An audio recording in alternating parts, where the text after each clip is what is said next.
So here we are, Minister for Tourism, Culture, Youth Advancement and Sports, Roja Selvamani garu, Firebrand. ఆకలితో వేటాడే పులిని చూసుంటారు, ఆవేశంతో వేటాడే పులిని చూసుంటారు, ఆధిపత్యం కోసం వేటాడే పులిని చూసుంటారు, కానీ ఆశయం కోసం పోరాడే పులిని చూసారా? చూస్తారా?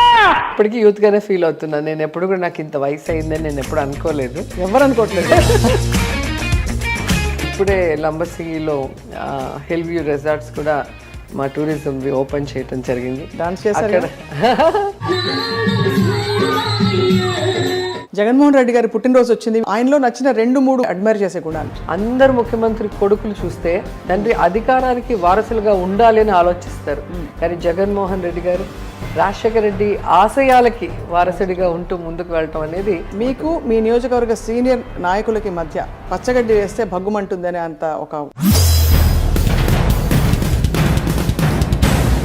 లేదా వేరే ఏదైనా లాభాపేక్షతో నాతో గొడవ పడి వాళ్ళు దూరం అయితే అది వాళ్ళ కర్మ. మీరు ఎప్పుడు వస్తుందని అనుకుంటున్నారు వైజాగ్ పరిపాలన?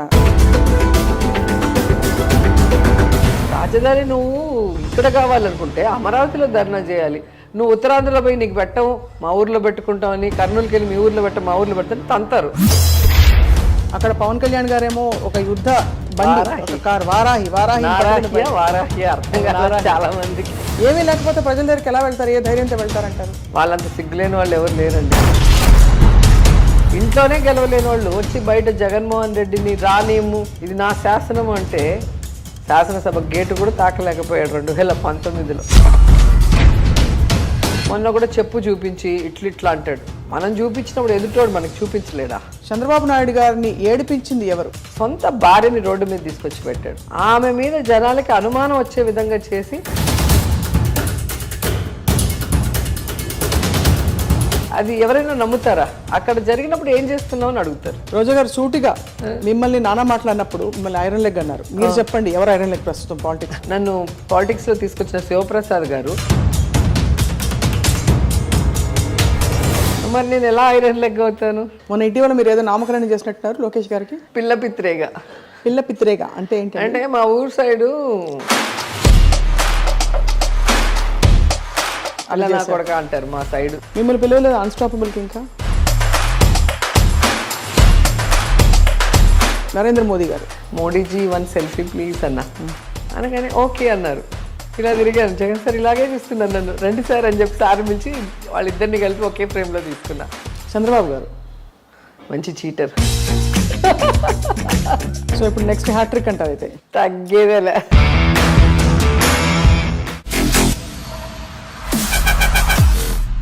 నమస్తే.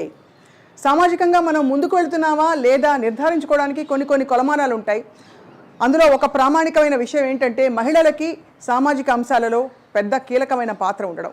డాక్టర్ వైఎస్ రాజశేఖర రెడ్డి గారు తన మంత్రివర్గంలో మహిళలకి చాలా పెద్దపీట వేసిన విషయం అందరికీ తెలిసిందే. అలాగే అదే పరంపరని కొనసాగిస్తూ ఆంధ్రప్రదేశ్ ప్రస్తుత ముఖ్యమంత్రి వైఎస్ జగన్మోహన్ రెడ్డి తన క్యాబినెట్లో ఎంతోమంది మహిళలకి గొప్ప అవకాశాలు ఇచ్చారు. అండ్ ఇదే సందర్భాన్ని పురస్కరించుకుని వాళ్ళ మనం మాట్లాడబోతున్నాం. చాలా కీలకమైన పోర్ట్ఫోలియో బాధ్యతల్ని నిర్వర్తిస్తున్న శ్రీమతి రోజా సెల్వమణి గారితో, minister for tourism, culture, youth advancement and sports, ప్రత్యేకంగా తన ప్రణాళికలు ఏమిటి, అలాగే జగనన్న 50వ పుట్టినరోజు సందర్భంగా జగనన్నకి వారి విషెస్ అండ్ తర్వాతి అంశాలు కూడా మాట్లాడబోతున్నాం. ప్రస్తుతం మనం రోజా గారి ఇంటి ముందున్నాం. టూరిజం అండ్ కల్చర్ అన్నట్టుగానే చాలా అందమైన డెకరేషన్తో ఈ ఇల్లు స్వాగతం పలుకుతోని మనం ఇంట్లోకి వెళ్ళి మంత్రి గారిని పలకరించబోతున్నాం. అనేక విషయాలపై ఇవాళ చాలా ప్రత్యేకమైన ఎపిసోడ్ తప్పకుండా చూడాలి మీరు.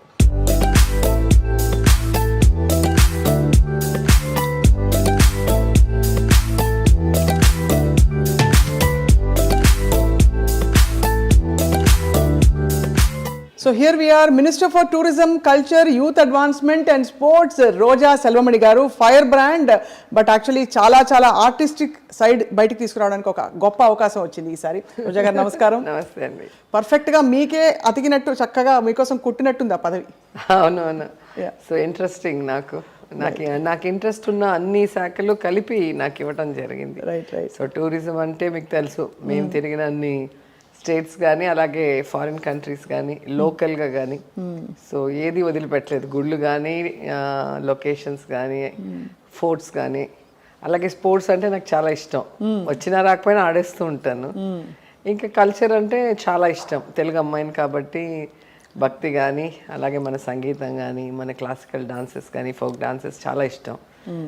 ఇక యూత్ అంటే ఇప్పటికీ యూత్గానే ఫీల్ అవుతున్నాను. నేను ఎప్పుడు కూడా నాకు ఇంత వయసు అయిందని నేను ఎప్పుడు అనుకోలేదు. ఎవరు అనుకోవట్లేదు.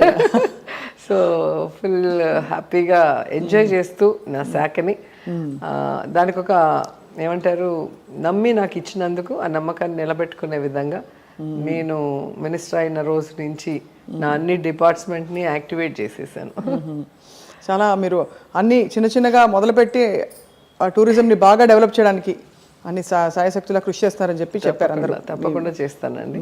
అండ్ ఇప్పుడే లంబసింగిలో హిల్ వ్యూ రిసార్ట్స్ కూడా మా టూరిజం ఓపెన్ చేయటం జరిగింది. డాన్స్ చేశారు అక్కడ దింసా డాన్స్ అందరం కూడా విమెన్ పవర్ అంతా ఉండింది అక్కడ. ఎమ్మెల్యే, ఎంపీ, జడ్పీ చైర్పర్సన్ అందరూ, ఎంపీపీ నుంచి అందరూ లేడీసే. సో అందరం కలిసి అక్కడ ఉన్న లోకల్ కళాకారులతో డాన్స్ వేసాం. అండ్ అసలు ఎంత ప్రశాంతంగా ఉంది అంటే మనం ఈ కాంక్రీట్ జంగిల్లో అసలు పొల్యూషన్లో పరుగులు తీస్తున్నాం. అలా అప్పుడప్పుడు ఒక బ్రేక్ తీసుకొని వెళ్తే ఆ ప్రకృతి అందాలు చూసుకుంటూ స్వచ్ఛమైన గాలిని పీలుస్తూ మళ్ళీ మనము హెల్తీగా రెట్టించిన ఉత్సాహంతో వర్క్ చేయొచ్చు. సో అలాంటి ప్రాంతాలన్నీ కూడా డెవలప్ చేస్తున్నాం. ఇప్పుడైతే మరి ఎన్ని గంటలు పనిచేస్తున్నారు రోజా గారు మినిస్టర్ అయ్యాక? చాలా అక్కడ కాన్స్టిట్యున్సీ, ఇక్కడ అంటే ఓవరాల్ స్టేట్ అంతా చూసుకోవాలి. మళ్ళీ అంటే ఇప్పుడు కరెక్ట్గా జగన్ సార్ బర్త్డే రావటం, జగన్ గారు అంటే మాకు చాలా ఇష్టం. సో అలాంటి ఒక ముఖ్యమంత్రి గారు మన రాష్ట్రంలో ఉండటం మన అదృష్టం. సో ఆయన బర్త్డేని అందరూ కూడా సెలబ్రేట్ చేసుకుంటారు వారి ఇంట్లో మనిషిలాగా. సో దాన్ని నా శాఖ ద్వారా క్రీడాకారులతో కళాకారులతో చేయాలి అనుకున్నాను. సో 1 month నుంచి బ్రహ్మాండంగా చేస్తున్నాం. అన్ని చోట్ల చాలా సపోర్ట్ కళాకారుల నుంచి కానీ ప్రజల నుంచి కానీ అలాగే మా పార్టీలో ఉన్న ప్రజాప్రతినిధులు అందరూ ఉత్సాహంగా పాల్గొని సక్సెస్ చేసుకుంటూ వచ్చాం. సో మరి ఇప్పుడు మీరు ఐడెంటిఫై అవ్వాలంటే మీరు బహుముఖ ప్రజ్ఞాశాలి కాబట్టి ఒక ఆర్టిస్ట్గా చూసాం సినిమా తెరపై. అండ్ ఒక జబర్దస్త్ లాంటి షోలో ఒక కీలకమైన పాత్ర ఒక జడ్జిగా చూసాం. And we have seen you now as a minister. కాబట్టి దేంతో ఎక్కువ ఐడెంటిఫై అవుతారు రోజా గారు? రోజా ఒక మంచి అమ్మాయి లేదా ఒక మంచి మనిషి అని అనిపించుకోవడం ఇష్టం నాకు. ఇవన్నీ కూడా సెకండరీ. కొన్ని రోజులు ఉంటాయి, కొన్ని రోజులకి కనుమరుగవుతాయి. నేను ఎన్ని రోజులు హీరోయిన్గా చేయగలను, ఎన్ని రోజులుగా మినిస్టర్గా ఉంటానో తెలీదు. అలాగే ఇవన్నీ కూడా పాసింగ్ క్లౌడ్స్ లాగా మన లైఫ్లో. కానీ రోజా అనేది శాశ్వతం కదా. సో ఆ ఇది నాకు కావాలి. ఎప్పటికీ నేను వాళ్ళ హృదయాల్లో వాళ్ళు ఇష్టపడే రోజాగా ఉండాలి అనుకుంటాను. జగన్మోహన్ రెడ్డి గారి పుట్టినరోజు వచ్చింది. మీరు ఇంత సోదరిగా ఇన్ని ప్రయత్నాలు చేసి అందరి చేత చేయిస్తారు కాబట్టి ఆయనలో నచ్చిన 2-3 బాగా మీకు చాలా పర్సనల్గా మీరు చూసి అడ్మైర్ చేసే గుణాలు? నాకు సార్తో ఈ పాదయాత్ర అప్పుడు ఆల్మోస్ట్ దగ్గర నుంచి ఆయన చూడటం జరిగింది. మనిషి పేదవాడా గొప్పవాడా అనే తేడా లేకుండా ప్రతి మనిషిని కూడా ఒక మనిషిగా గౌరవించి ఆప్యాయంగా హక్కున చేర్చుకునే విధానం నచ్చింది. అసలు అక్కడికి వచ్చే వాళ్ళకి చెమటలు పట్టిపోయి ఉంటాయి, లేదా ఏదైనా మోసుకొని వస్తే చెత్తంతా ఉంటుంది, లేదా కొంతమందికి అయితే ఇట్లా పెద్ద పెద్ద కాయలు కాసి ఒకలాంటి స్కిన్ డిసీజ్. ఎవరైనా కూడా ఒకటే ఎక్స్ప్రెషన్, ప్రేమగా వాళ్ళని చూస్తూ ఇలా ఆశీర్వదించడం కానీ నుదురు మీద ముద్దు పెట్టడం కానీ చూస్తే నాకు నిజంగా ఆశ్చర్యం వేస్తుంది. మన ఓన్ పిల్లలే ముక్కులో గారుతుంటే తుడిచిగానే ఎత్తుకోరు, కొంతమంది మనం చూసాం. సో నీట్గా లేకపోతే కొంతమంది ఎత్తుకోరు. అలా కాకుండా బయట వాళ్ళని కూడా, సొంత వాళ్ళనే మనం ఎత్తుకోలేని పరిస్థితిలో బయట వాళ్ళని కూడా ఆయన ఎంత ప్రేమగా, అసలు ఆ ఎక్స్ప్రెషన్ ఇంకెవరికి రాదు. మేమందరం కూడా ఇంక ఎన్ని జన్మలు ఎత్తినా అది చేయలేము. ఆ మనసు బాగా ఇష్టం నాకు జగన్ గారి దగ్గర. అండ్ రెండవది, ఒక మనిషిని నమ్మితే ఆ మనిషికి ఒక మాట ఇస్తే దానికోసం ఏదైనా కూడా ఆయన వదులుకోవడానికి సిద్ధంగా ఉంటాడు. అది మనం అనేక సందర్భాల్లో చూసాం. కరెక్ట్. ఈరోజు ఓన్లీ రాజశేఖర్ రెడ్డి గారిని అభిమానించే గుండెలు ఎన్నో ఆగిపోయాయి, ఎన్నో ఒక ఆశగా ఎదురు చూస్తున్నాయి. రాజన్న లేడు, మాకు ఇంకెవరున్నారు అని. వాళ్ళందరి కోసం తన లగ్జూరియస్ లైఫ్ హ్యాపీగా ఎంజాయ్ చేయాల్సిన వయసులో ఫ్యామిలీతో పిల్లలతో అన్నీ వదులుకొని ఒక్క ఆ నాన్నని ప్రజలు జీవితాంతం గుర్తుపెట్టుకోవాలి, నాన్న యొక్క ఆశయాల్ని ముందుకు నడిపించాలి అని చెప్పి ఆయన ఒక ప్రతిజ్ఞ చేశారు పావురాల గుట్టలో. దానికోసం ఎన్ని కష్టాలు, ఎన్ని అవమానాలు, ఎన్ని తప్పుడు కేసులు, ఎన్ని దాడులు ఆయన మీద చంపాలని మనమే చూస్తున్నాం. ఇన్ని జరిగితే ఇంకో మనిషి అయితే పాలిటిక్స్లో ఉంటాడా? మనకి ఎందుకు ఈ కర్మ, హ్యాపీగా వెళ్ళి ఎంజాయ్ చేయకుండా కావాల్సినంత డబ్బు ఉందని వెళ్ళిపోతారు. అలా కాకుండా అందరు ముఖ్యమంత్రి కొడుకులు చూస్తే తండ్రి ఆస్తికి, తండ్రి అధికారానికి వారసులుగా ఉండాలి అని ఆలోచిస్తారు. కానీ జగన్మోహన్ రెడ్డి గారు రాజశేఖర రెడ్డి ఆశయాలకి వారసుడిగా ఉంటూ ముందుకు వెళ్ళటం అనేది నేను ఎప్పటికీ మర్చిపోలేను. ఇది ఒక యూత్, భవిష్యత్ తరాలు, అలాగే ఇప్పుడున్న పాలిటిక్స్లో ఎవరైతే ఉన్నారో, కొత్తగా వస్తున్నారో వాళ్ళందరూ కూడా కేస్ స్టడీ లాగా జగనన్న లైఫ్ని తీసుకోవాలి. తప్పకుండా పట్టుదల. ఎందుకంటే ఈ కాలంలో ఇంత అవేర్నెస్ ఉన్నప్పుడు, ఇన్ని పొలిటికల్ పార్టీస్ ఉన్నప్పుడు 151 సీట్లు ఆయన కొట్టాడు అంటే ఆయన కష్టం, ప్రజలకి ఆయన మీద నమ్మకాన్ని కలిగించుకునే దాంట్లో సక్సెస్ అయ్యారు. అండ్ ఈరోజు అధికారంలోకి వచ్చాక అందరిలాగా ఏదో అధికారం కోసం అబద్ధాలు చెప్పి ఆ తర్వాత తప్పించుకోకుండా ఏ మాట ఇచ్చాడో ఆ మాట మీద నిలబడుతూ, స్టేట్ అప్పుల్లో ఉన్నా, విడిపోయి కష్టాల్లో ఉన్నా, అవన్నీ నా కష్టాలు, నేను భరించాలి, వాటితో ప్రజలకు సంబంధం లేదు, మనం ప్రజలకు ఏమైతే ఇచ్చామో ఆ వాగ్దానం నెరవేర్చాలని ఈరోజు ప్రతి సంక్షేమ పథకాన్ని టైం టు టైం ఇవ్వటం అనేది ఏ స్టేట్లో కూడా మనం చూడం.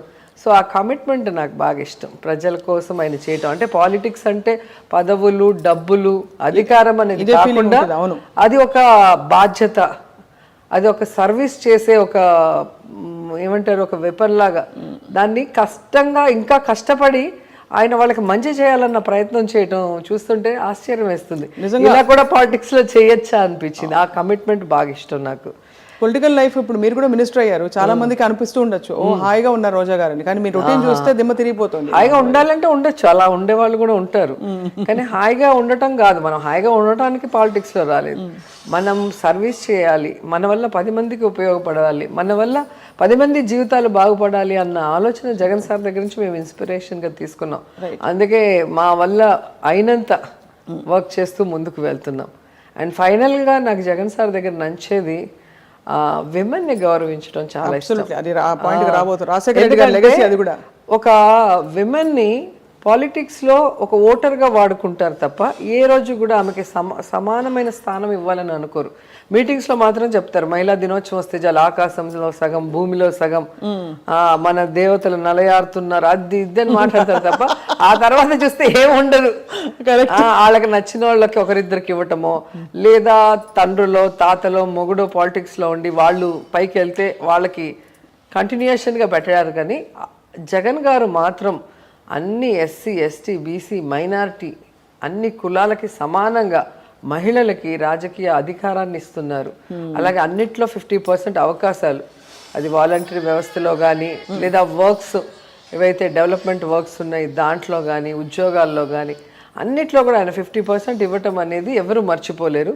అండ్ ఈరోజు ఆయన తీసుకొచ్చిన సంక్షేమ పథకాలలో మెజారిటీ నాకు తెలిసి 75-80% పైగానే అన్ని మహిళల పేరు మీదే ఉంటాయి. మీరు హౌస్ పట్టా, హౌస్ తీసుకోండి, వైఎస్ఆర్ ఆసరా తీసుకోండి, వైఎస్ఆర్ చేయూత తీసుకోండి, అమ్మఒడి తీసుకోండి, ఏది తీసుకున్నా కూడా విమెన్ ని నమ్మి ఇస్తాడు. ఎందుకంటే ఒక విమెన్ బాగుంటే ఆ ఇల్లు బాగుంటుంది, ఆ రాష్ట్రం బాగుంటుంది, ఆ దేశం బాగుంటుందని నమ్మిన వ్యక్తి. నిజంగా ఆడపిల్లల చదువు కోసం, ఎందుకంటే పేదవాళ్ళు ఎప్పుడూ కూడా చదువు ఎవరికి చెప్పించాలి అన్న ఒక క్వశ్చన్ వచ్చినప్పుడు అబ్బాయిలకి ఇస్తారు, అమ్మాయిలకి ఇవ్వరు. సో ఆ పరిస్థితి రాకుండా తల్లికి ఫైనాన్షియల్ సపోర్ట్ ఇచ్చి పిల్లలు డ్రాప్ అవుట్ అవ్వకుండా ఈరోజు ఆడపిల్లలు వాళ్ళ కాళ్ళ మీద వాళ్ళు నిలబడే విధంగా అమ్మఒడి, విద్యా దీవెన, వసతి దీవెన, ఫీజు రీఎంబర్స్మెంట్, అసలు మళ్ళీ వాళ్ళకి పౌష్టికమైన ఆహారం, ఇవన్నీ కూడా ఇచ్చి రియల్గా ఒక ఆడపడుచుకి ఒక అన్నలాగా, తమ్ముళ్ళలాగా, పిల్లలకి మేనమామలాగా ఆయన చేస్తున్న తీరు ఒక మహిళగా నేను మనస్ఫూర్తిగా అభినందిస్తున్నాను. ఈ పార్టీలో మహిళ మినిస్టర్గా ఉండటం గర్వంగా ఫీల్ అవుతున్నాను. చాలా గొప్ప విషయం మీరు అన్నట్టే. ఎందుకంటే చాలా ఎంత పటిష్టంగా ఉండే పార్టీలోనైనా ప్రతి చోట ఒకే ప్లేస్ లో పవర్ స్ట్రగుల్స్ ఉంటాయి. అటువంటి మీ జిల్లాలో కూడా, మీ నియోజకవర్గంలో కూడా కొంత వర్గ పోరు ఉన్న మాట అందరికీ తెలుసు. అది ఇంట్లోనే ఉంటుంది కదా. ఆస్తులు ఉంటే 2-3 పిల్లలు ఉంటే అంతవరకు బాగానే ఉంటారు. పెళ్లిళ్ళు అవ్వగానే ఆస్తి పంపకాలు వచ్చే కొద్దికి ఆ చిన్న ఇది ఉంటుంది, నేను పెద్దోడిని, నేను చిన్నోడిని, లేదా నేను కష్టపడ్డా నాకు ఎక్కువ. అది హెల్తీ కాంపిటీషన్గా ఉన్నంత వరకు ఏం ప్రాబ్లం ఉండదు. సో దాన్ని డీల్ చేయగలిగే శక్తి సామర్థ్యం జగన్ గారికి ఉన్నాయి. రోజా గారికి ఉంది, రోజా గారికి కూడా ఉందని చెప్పచ్చా? మీ నాకు ఇన్స్పిరేషన్ జగన్ గారు. అంతే, ఫస్ట్ నుంచి నాకు ఇన్స్పిరేషన్ జయలలిత గారు ఉండేవారు. తర్వాత అంటే నేను ఆవిడని దూరంగా చూసి ఇన్స్పైర్ అయ్యాను. ఒక లేడీగా సేమ్ ఫీల్డ్ నుంచి, సినిమా ఫీల్డ్ నుంచి రావటం, అవును, పార్టీలో ఆవిడని ఎంత హ్యూమిలేట్ చేసి ఎంత స్ట్రగుల్ పడిందో అవన్నీ చూశాను. కాబట్టి నాకు విమెన్ అంటే అలా ఉండాలి, టైగర్ లాగా అనిపించేది జయలలిత గారిని చూశాను. జగన్ గారిని దగ్గర నుంచి పాదయాత్రలో మా నియోజకవర్గంలో 2-3 టైమ్స్ వచ్చారు సార్. సో ఆయనతో నడిచేటప్పుడు ప్రతి క్షణం కూడా, అంటే కొంతమంది ఫొటోస్కి యాక్ట్ చేస్తారు, చంద్రబాబు నాయుడు గారు లాంటి వాళ్ళు, లేకపోతే టచ్ కూడా చేయలేరు, కేక్ పెడతా ఉంటే ఇట్లా అంటారు, చూస్తే మీరు కరెక్ట్గా గమనిస్తే తెలుస్తుంది. సో ఓన్లీ ఫోటో వరకు యాక్ట్ చేసి వెళ్ళిపోతారు వాళ్ళు.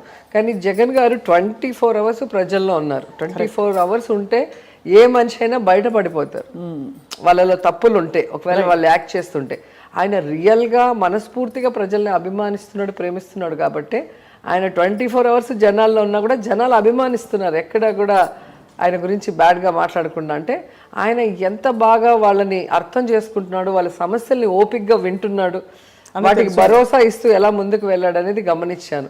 అండ్ కాళ్ళు బొబ్బలు ఎక్కేసి అసలు మాకైతే ఒక 5 days నగిరి నుంచి తిరుమలకి పాదయాత్ర చేశాను ఒకసారి. నాకు బొబ్బలు వచ్చేసి వారం 10 రోజులు పడుకునేసాం, కాలు తీసి కాలు పెట్టలేక. కానీ ఆయన ఎక్కడ ఆపకుండా 3600 కిలోమీటర్ల పైగా ఆయన నడవటం అనేది చూస్తుంటే నిజంగా ఆయన డెడికేషన్కి హ్యాండ్స్ ఆఫ్ చెప్పేసి జగన్ అని అంటారు. సో రోజా గారు మొత్తం మీద పొలిటికల్ లైఫ్ ఇప్పుడు మీరు సెటిల్ అయిందని అనుకోవచ్చా? ఎందుకంటే ఇప్పటికి కూడా హ్యాపీగా, ఎందుకంటే 2 ఏళ్ల క్రితం ఐ థింక్ మిమ్మల్ని మరొక సందర్భంలో మామూలుగా పలకరించినప్పుడు కొంతమంది విలేకరులతో కొన్ని సందర్భాల్లో మీకు మంత్రి పదవి రాలేదే అని చాలా మంది ఫీల్ అయ్యారు. అంటే నాకన్నా నా వెల్ విషర్స్కి నన్ను అభిమానించే వాళ్ళందరూ కూడా ఫీల్ అయ్యారు. ఎందుకంటే జగన్ గారి పార్టీలో ఫస్ట్ క్యాబినెట్లో ఉంటారు అనుకున్నాము. అంటే ఒకే క్యాస్ట్ ఒకే జిల్లాలో ఇస్తారని కూడా ఎక్స్పెక్ట్ చేయలేము. అండ్ జగన్ గారికి కూడా ఈక్వేషన్స్ ఉంటాయి, చాలామంది అందరికీ కూడా వెయ్యాలి కదా, అప్పుడు 13 జిల్లాలు ఉన్నాయి. సో నాకైతే ఖచ్చితంగా నమ్మకం ఉంది సార్ ఎప్పటికీ నన్ను చేయవదలరని. అండ్ ఇంకోటి, నాకు ఎప్పుడు కూడా మంత్రి పదవి మీద ఆశ కూడా లేదు. ఎందుకంటే నాకు ఇండివిజువల్గా ఒక పేరు నేను తెచ్చుకోగలిగాను. అండ్ ఎమ్మెల్యేగా అపోజిషన్లో కూడా నేను సస్టైన్ అయ్యి ఒక మంచి పేరు తెచ్చుకోగలిగాను అసెంబ్లీ లోపల బయట. సో ఖచ్చితంగా ఈరోజు ఆ పదవి ఇచ్చినా లేకపోయినా జగనన్న సీఎం అయితే మేము అందరం సీఎం అయినట్టే. సో మాకు ఆ పవర్ అనేది స్టేట్ వైడే కాదు, ఈ దేశంలో ఎక్కడికి వెళ్ళినా ఉంటుంది. ఇప్పుడు నేను చాలా చోట్లకి కూడా, మొన్న లక్నో వెళ్ళాము, అలాగే అయోధ్య వెళ్ళాను, కాశీకి వెళ్ళాను. ఎక్కడికి పోయినా ఇక్కడ ఎంత ఉందో దీనికి డబుల్గా ప్రోటోకాల్ వాళ్ళు ఆహ్వానించి మాకు ఇస్తున్నారు అంటే అది జగన్ గారి ఆశీర్వాదమే. సో ఖచ్చితంగా పదవి అనేది సెకండరీ. 10 మంది గుచ్చుతూ ఉంటే అది ఒక బాధ, ఏంటి మీకు ఇలేదే, మీరు ఫస్ట్ నుంచి ఉన్నారు ఇట్లా అంటుంటే ఏంట్రా బాబు వీళ్ళు ఇట్లా అడుగుతున్నారు, వీళ్ళ కోసమైనా అన్నిస్తే పని అయిపోతుంది, లేకపోతే వీళ్ళతో పడలేకపోతున్నా అనుకున్నాను. అంతేగాని ఆ పదవి వల్ల కొత్తగా నాకు ఏదో వచ్చేస్తుంది, అది లేకపోతే ఏదో పోతుంది అనేది లేదు. ఇస్తే ఇంకా నాకు యాడెడ్ గౌరవం, అంతే. ఒక ప్రోటోకాల్తో నేను ఇంకా బాగా చేసేదానికి అవకాశం. మీకు మీ నియోజకవర్గ సీనియర్ నాయకులకి మధ్య పచ్చగడ్డి వేస్తే భగ్గుమంటుందనే అంత ఒక పడనితనం, వర్గపోరుంది అంటారు, వాస్తవమా రోజా గారు? మిమ్మల్ని చూస్తే నేను యాక్చువల్గా ఎవరితో గొడవ పెట్టుకోను. నా వరకు నేను గొడవ పెట్టుకోవడం నాకు అసలు ఇష్టం ఉండదు, అది టైం వేస్ట్గా అనుకుంటాను. నేను నా వల్ల అయిన సహాయం చేస్తాను. ఎవరికైనా నేను నచ్చనంటే వాళ్ళ నుంచి దూరంగా ఉంటాను. వాళ్ళకి నచ్చినప్పుడు వాళ్ళని ఎందుకు ఇరిటేట్ చేయటం, మన పని ఏదో మనం చేసుకుందాం సైడ్కి వెళ్తాం. సో కాన్స్టిట్యున్సీలో అది ఎందుకు వచ్చిందో నాకు ఇప్పటికీ అర్థం కాదు అసలు. అలా ఎవరన్నా ఫీల్ మిమ్మల్ని కొంచెం కొంతమంది పైకి రానికుండా సైడ్ చేశారని అది కూడా అంటారు మీ అభిమానులు కావచ్చు. నేను ఇప్పుడు ఓడిపోయినప్పుడే ఇవన్నీ కూడా ఆలోచించను. అలాంటి 2 సార్లు గెలిచినప్పుడు ఇలాంటివన్నీ కూడా మనం అని, ఒకవేళ వాళ్ళు చేశారో లేదో తెలియదు, వాళ్ళని హర్ట్ చేయటం ఎందుకులే అని మీరు ఎప్పుడు అనుకోలేదు? నేను ఎప్పుడు డిస్కస్ కూడా చేయను. అండ్ నేను నాకు తెలిసి నా మనస్సాక్షికి నేను భయపడతాను, భగవంతుడికి భయపడతాను. సో నేను చేసే పనిలో నాకు ఎవరు సహాయం చేస్తారో వాళ్ళందరికీ కూడా నేను ఖచ్చితంగా నష్టం చేసే పని అయితే చేయను, సహాయం చేస్తాను. రైట్. అలాగే నాకు తెలియని వాళ్ళు నా వరకు నమ్మి ఎవరైనా నా ఇంటికో లేదా నా వాట్సాప్ తలుపులో తడితే నేను చేయగలిగింది, ప్రభుత్వం తరఫున చేయగలిగింది అన్నీ చేస్తూనే ఉన్నాను. రైట్. దీనికి మించి ఎవరైనా చెప్పుడు మాటలు విని లేదా వేరే ఏదైనా లాభాపేక్షతో నాతో గొడవ పడి వాళ్ళు దూరం అయితే అది వాళ్ళ కర్మ. నా తప్పైతే ఉండదు. నేనైతే ఎవరికి తెలిసి గొడవ పెట్టుకొని ఎవరికి తెలిసి మోసం చేయను. అది ఎక్కడైనా నేను డిస్కస్ అంతే. ఎందుకంటే నా లైఫ్ లో నేను సాయంత్రం ఇంటికి వెళ్ళి అలా పడుకుంటే ప్రశాంతంగా నిద్రపోవాలి. నాకు ఈ టెన్షన్స్ ఉండకూడదు. అండ్ నేను గట్టిగా నమ్మేది ఏంటంటే కర్మ సిద్ధాంతం. మనం ఎవరికి ఏం చేస్తామో అది తిరిగి మనకి మన పిల్లలకి వస్తుంది. సో నా వల్ల నా పిల్లలు ఇబ్బంది పడటం నాకు ఇష్టం ఉండదు. సో నా వల్ల నా పిల్లలకి ఆశీర్వాదాలు రావాలి, లేదా వాళ్ళ లైఫ్ హ్యాపీగా ఉండాలి, కానీ ఎవరో ఖర్చు వాళ్ళకి రావటం నాకు నచ్చదు. చాలా క్లారిటీతో ఉన్నారు రోజా గారు. చాలా మీరు బలంగా చెప్పారు, వైజాగే మనకి పరిపాలనా రాజధాని అవుతుంది. ఎవరు ఎన్ని చేస్తారు అంటే ప్రభుత్వం చెప్తూనే ఉంది, పార్టీ నాయకులు కీలక నాయకులు చెప్తూనే ఉన్నారు. మీరు ఎప్పుడు వస్తుందని అనుకుంటున్నారు వైజాగ్ పరిపాలన? యాక్చువల్గా ఇప్పుడు కాదండి, అసలు రాజధాని కట్టాలనుకున్నప్పుడే పర్ఫెక్ట్ ప్లేస్ వైజాగ్. అది అందరికీ తెలిసింది. చంద్రబాబు నాయుడు కుట్రతో కుతంత్రంతో తన వాళ్ళ మధ్య తన సామ్రాజ్యాన్ని, అంటే అవినీతి సామ్రాజ్యాన్ని నిర్మించుకొని జీవితాంతం ఉండి ఎవరిని రానికుండా చేయాలన్న ఒక దురాలోచన చేసి ఈరోజు 3 పంటలు పండే భూముల్ని సర్వనాశనం చేసి కనీసం 5 ఏళ్ళు ముఖ్యమంత్రిగా ఉన్నప్పుడు మినిమం పర్మనెంట్గా అంటే ఒకటి బిల్డింగ్ కట్టకుండా ఈరోజు అక్కడ ఏదో తను కట్టేసినట్టు, దాన్ని వదిలేసి ఎవరో ఎక్కడో పోతున్నట్టు మీడియాలో మొత్తం ఏ విధంగా ప్రాపగండ చేశాడో మనం చూసాం. కొంత ప్రజలు నమ్మినారు. ఆ తర్వాత వాళ్ళకే అర్థమైంది ఇదంతా కూడా గ్రాఫిక్స్ తప్ప అక్కడ ఏమీ లేదని. ఎవరు వెళ్ళినా అక్కడ కనిపిస్తుంది ఎనుములు, ఆవులు గడ్డిలు వేసుకుంటూ, అసలు మొత్తము గుంతలు తవ్వేసి ఎక్కడో మధ్యలో ఒక టెంపరీ అసెంబ్లీ, అక్కడెక్కడో సెక్రటరియట్లో ఒక 4 బిల్డింగ్లు తప్ప అక్కడ ఏమీ లేదు. దాన్ని ఏదో పెద్ద మహానగరం కట్టేసి వదిలేసిపోయినట్టు చేస్తున్నాడు. నిజంగా అతనికి ఈ ప్రాంతం పట్ల గౌరవం ఉండింటే విజయవాడ గుంటూరు మధ్యలో ఎంత ప్లేస్ ఉంది, మన నాగార్జున యూనివర్సిటీ దగ్గర అంతా కూడా ప్రభుత్వ స్థలమే ఉంది.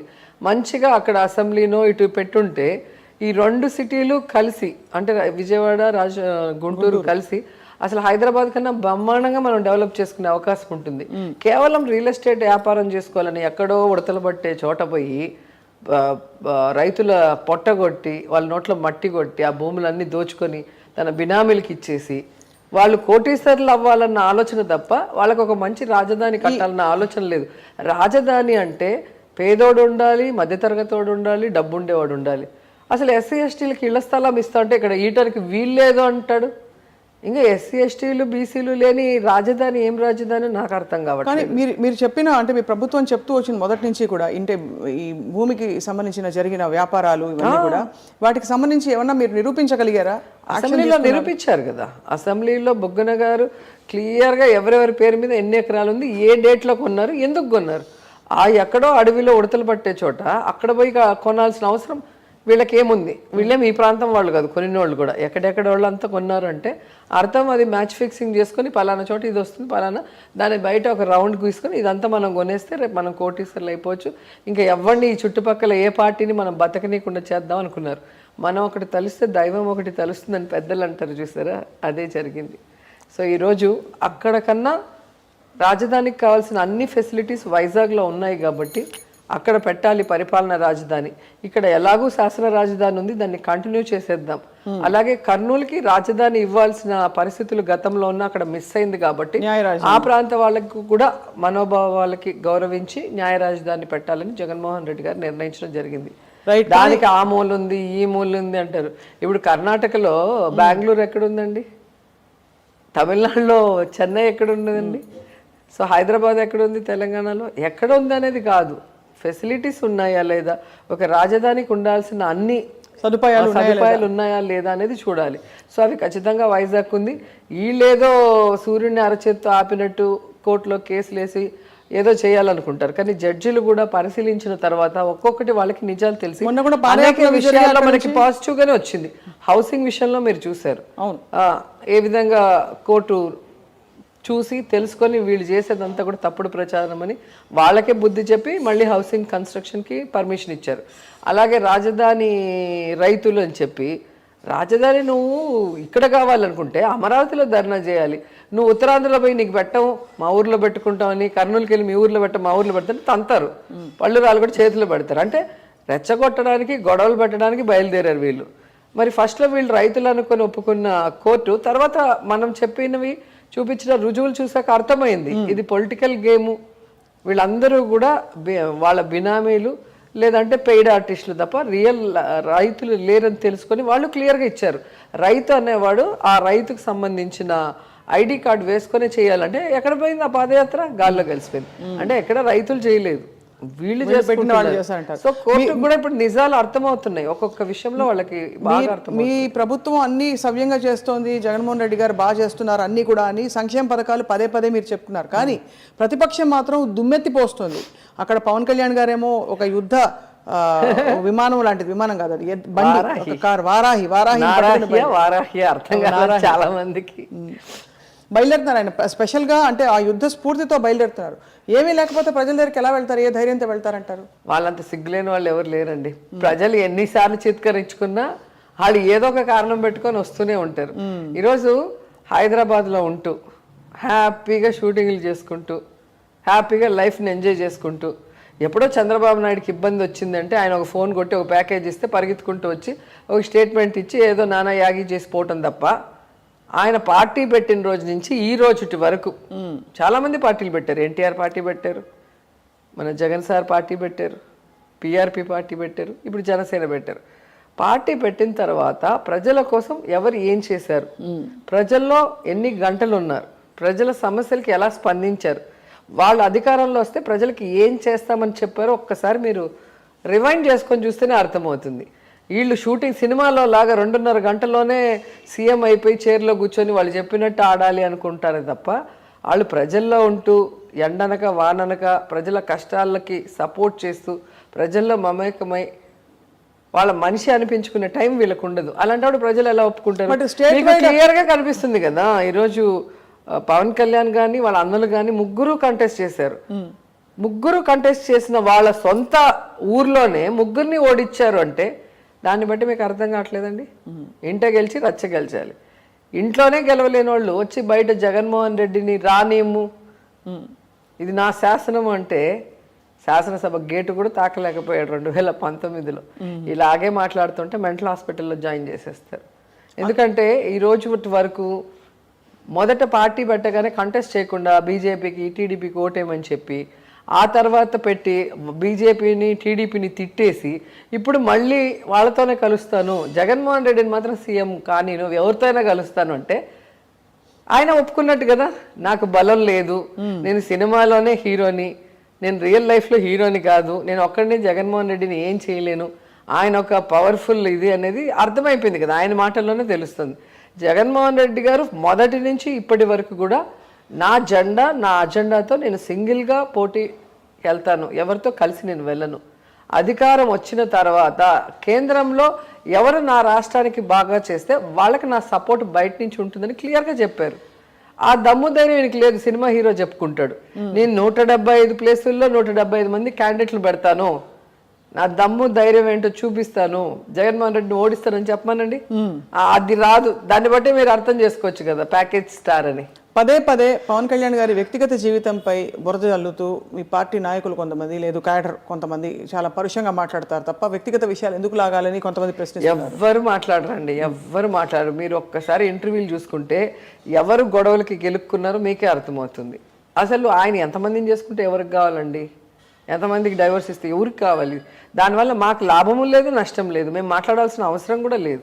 నేనే చెప్తాను, అసలు పొలిటికల్గా ఫైట్ చేయండి, ఎందుకు పర్సనల్ లైఫ్ గురించి ఇంట్లో వాళ్ళ గురించి అని నేనే అనేక సందర్భాల్లో తిట్టాను. అండ్ ఒకానొక సందర్భంలో పవన్ కళ్యాణ్ మదర్ని ఎవరు అంటే కూడా నేను సపోర్ట్ చేశాను. నాకు అతనితో గొడవ ఉన్నా కూడా నేను సపోర్ట్ చేశాను. అంటే పర్సనల్గా ఇంట్లో వాళ్ళని లాగకూడదు. ఎవరైనా ఇంట్లో వాళ్ళకి పాలిటిక్స్ తెలియదు, పాలిటిక్స్తో వాళ్ళకి సంబంధం లేదు, వాళ్ళని మనము హ్యూమిలేట్ చేసి వాళ్ళని డిప్రెస్ చేసే రైట్స్ మనకి లేదు కదా. అది నేను ఎప్పుడు కూడా అందరికీ చెప్తాను. ఈయన అందరినీ మాట్లాడటం, ఆడెవడో మాడికి ఉంటారు కదా, క్యాడర్కి ఎక్కడో కాలుతుంది, లేదా సోషల్ మీడియా వాళ్ళకి ఏదో అవుతుంది, వాళ్ళు ఏదో ఒకటి మాట్లాడతారు. ఆ పరిస్థితి తెచ్చుకోవాల్సిన అవసరం ఏముంది? మొన్న కూడా చెప్పు చూపించి ఇట్లా అంటాడు. ఇప్పుడు ఎవడో అంటాడు, మా వాళ్ళల్లో కూడా చిన్న చిన్న వాళ్ళు ఉంటారు కదా కార్యకర్తలు, వాళ్ళ ఆవేశంతో వాళ్ళు చెప్పు చూపిస్తే నీ స్టేటస్ ఏమైపోయింది, నీ పరువు ఏమైపోయింది? మనం చూపించినప్పుడు ఎదుటోడు మనకు చూపించలేడా? మనం పనితో వాళ్ళ మనసు జయించాలి, పనితో మనం ఏంటో చూపించుకోవాలి. అప్పుడు ఎవడు కూడా మాట్లాడేదానికి లేదు. ఒకవేళ మాట్లాడినోడిని పిచ్చోళ్ళలాగా చూస్తారు. ఇప్పుడు జగన్ సారు ఇంత చేస్తుంటే ఆయన్ని పిచ్చి పిచ్చిగా మాట్లాడే చంద్రబాబు నాయుడిని, లోకేష్ని, పీకేని పిచ్చోళ్ళలాగా జనాలు చూస్తున్నారు. ఎందుకంటే జగన్ సార్ ఎప్పుడు మాట్లాడు ఎవరి గురించి, తన పని మాట్లాడాలని అనుకునే మనిషి.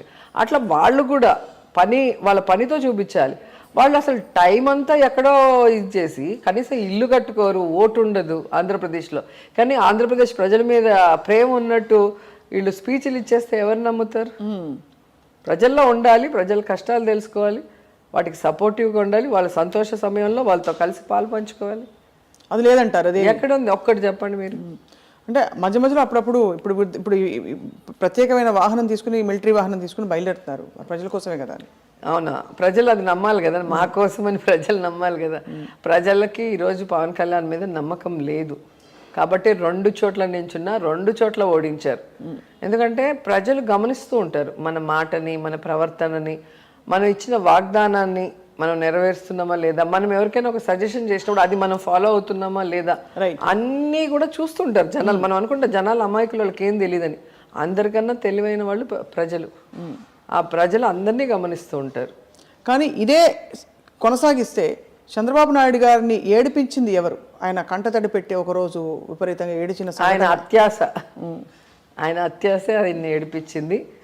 ఆయన చేసిన తప్పులు పాపాలకి ఈరోజు ఆయన ఏడవలసిన పరిస్థితి వచ్చింది.